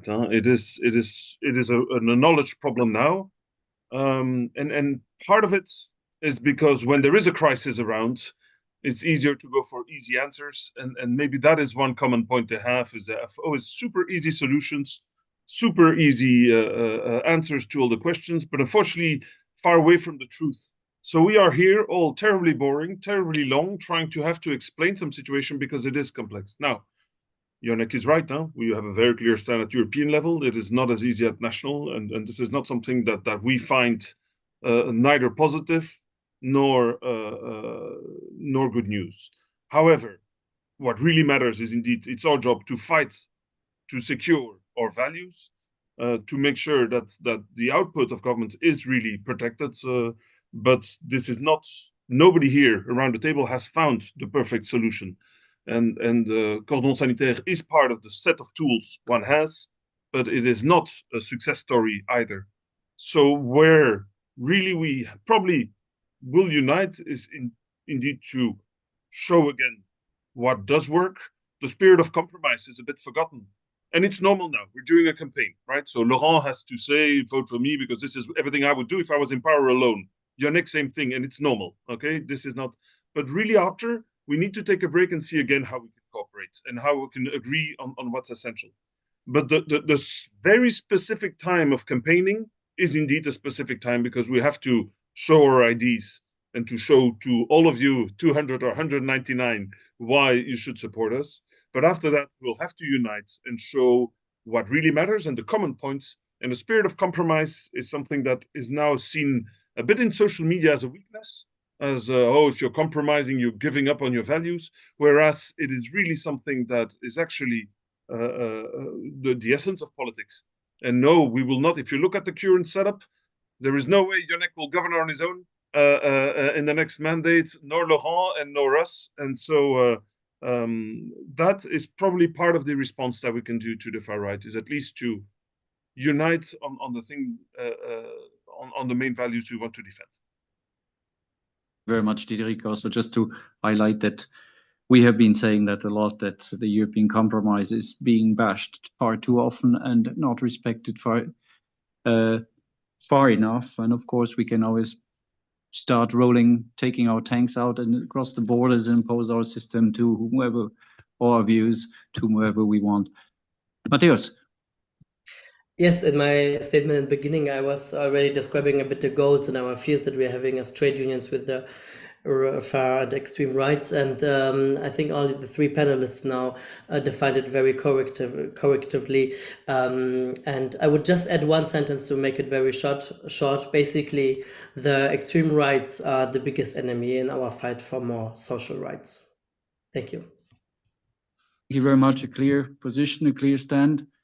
I would end this part of the debate, and I would like to say big thank you to you, Jonek. Diederik has left. As I see, he's still here. Diederik, just a big thank you to you for your time, for your commitment. Also, lots of luck now for the common fight, Laurent. And I hope we stay in touch after the elections. And in German, we say toi toi toi. All the best to you, and thank you very much.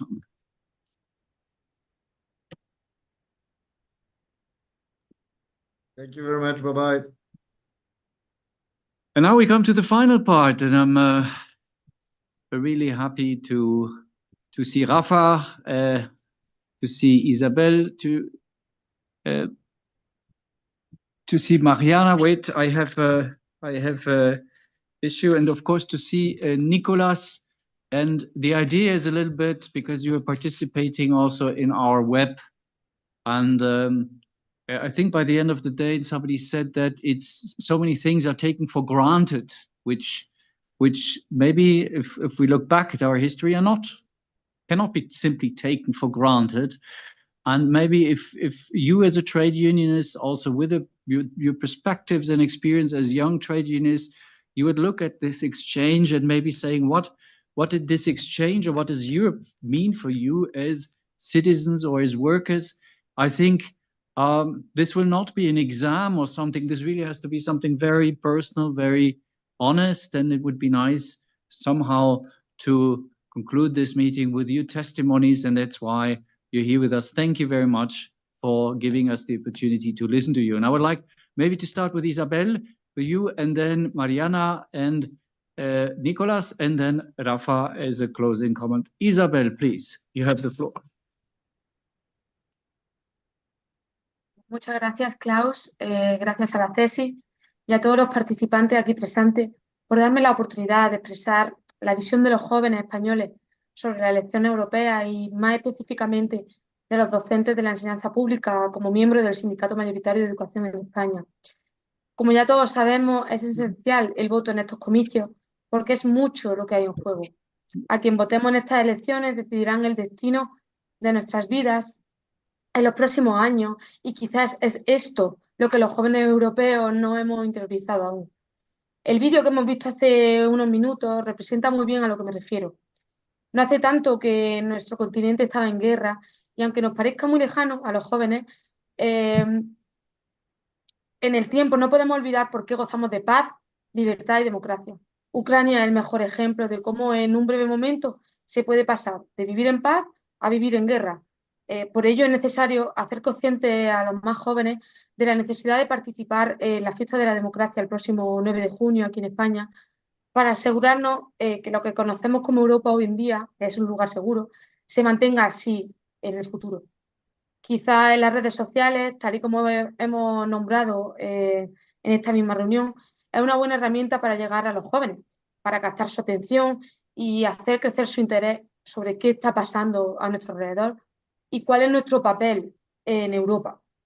Pero, por supuesto, como profesora que soy, debo hacer hincapié en cómo la educación tiene este papel esencial en crear una base de concienciación y compromiso en los más jóvenes en relación a ser miembros de la Unión Europea.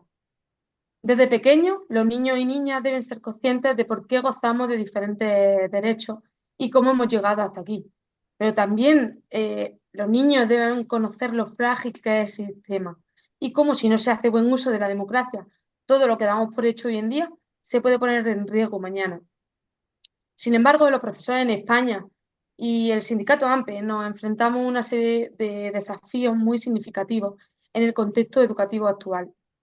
Estos desafíos abarcan desde la ideologización del sistema educativo hasta la necesidad de reformas estructurales profundas, y necesitamos la ayuda de Europa en esto.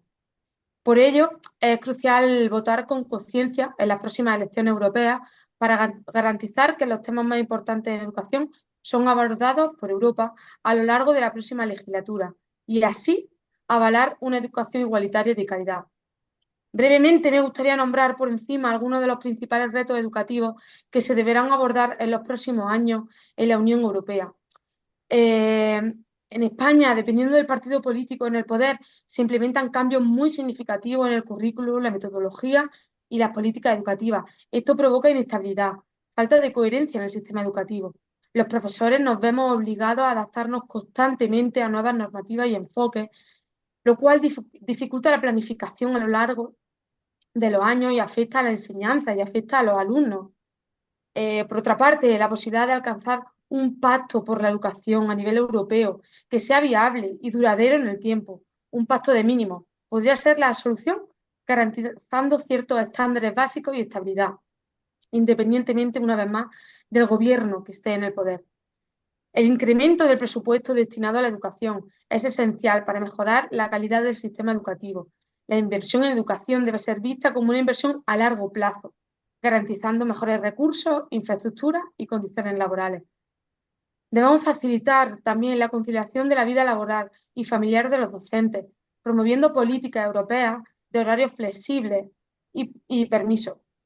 Esto mejoraría la calidad de la vida de los profesores y su bienestar en general, repercutiría directamente en la calidad de la educación. Es necesaria una ley de profesión docente que establezca claramente los derechos y responsabilidades de los profesores, así como los requisitos para el ejercicio de la docencia. Esto incentivaría a los docentes a mejorar continuamente su habilidad y conocimiento, creando una cultura de excelencia y motivación dentro del cuerpo docente que influiría directamente en una mejora en la educación de nuestro alumnado. La creación de la figura del defensor del profesor a nivel europeo, tal y como la tenemos ya en AMPE, que proporcionaría un apoyo crucial a los docentes frente a los problemas de convivencia escolar, asegurando un ambiente de trabajo seguro y respetuoso que mejore la salud mental de los docentes tan afectada especialmente en los últimos años.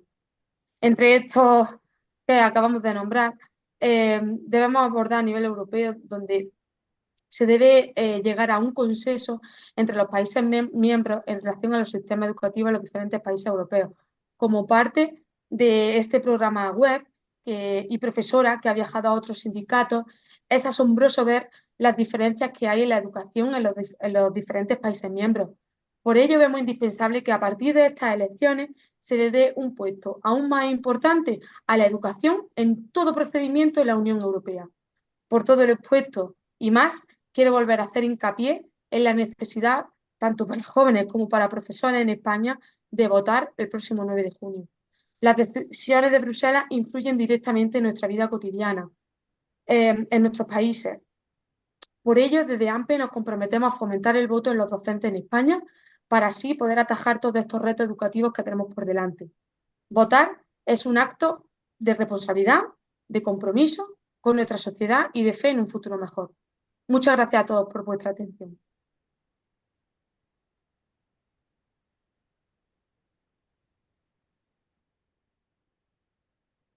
Thank you very much, Isabel. Also, as I mentioned earlier, the competitiveness of our continent, of course, will depend sooner or later on the quality of our education. And that's why we are particularly happy and proud also of the work of the Expert Commission Education and, of course, of our Teachers Union in this case. I would like Mariana and Nicolas to take the floor. Please be aware we're coming a little bit to an end, so there is some sign of fatigue. Raphael, I understood also you basically contributed earlier already with this very important things you said. So I would give the floor now to Mariana and to Nicolas, and then slowly come to a closing. Please, Mariana, you have the floor. Thank you, Klaus. Hello, everyone, and thank you for this opportunity.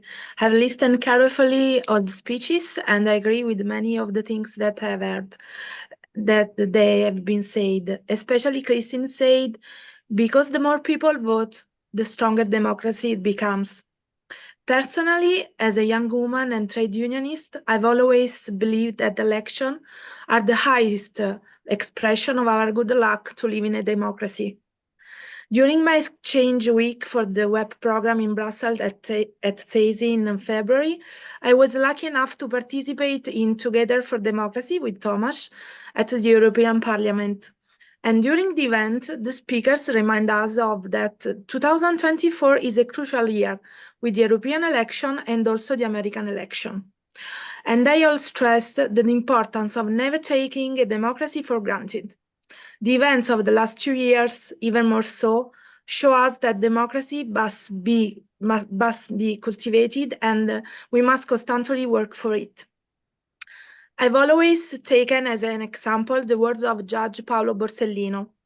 He's killed by the mafia in 1992. Change is made inside the voting booth with a pencil in hand.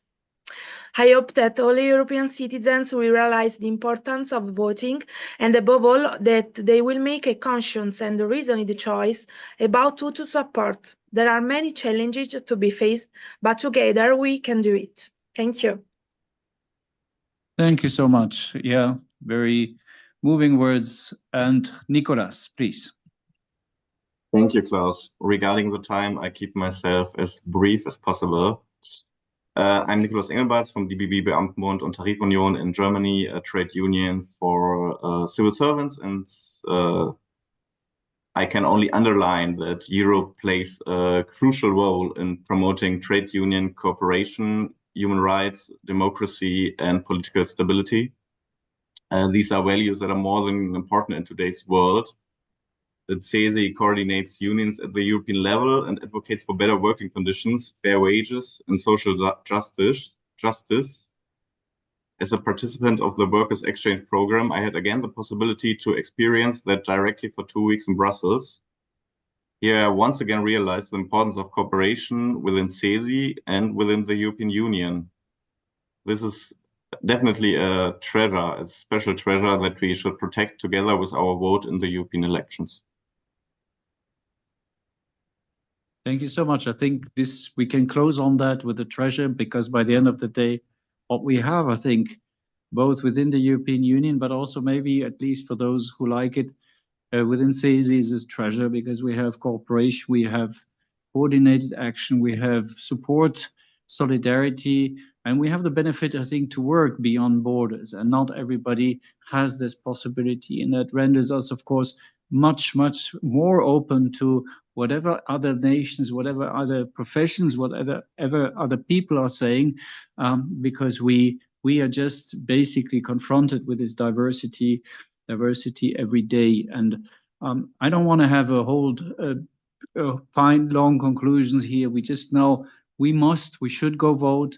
We should go vote because we don't only want to defend the European Union as a strong entity, as a strong supranational construction.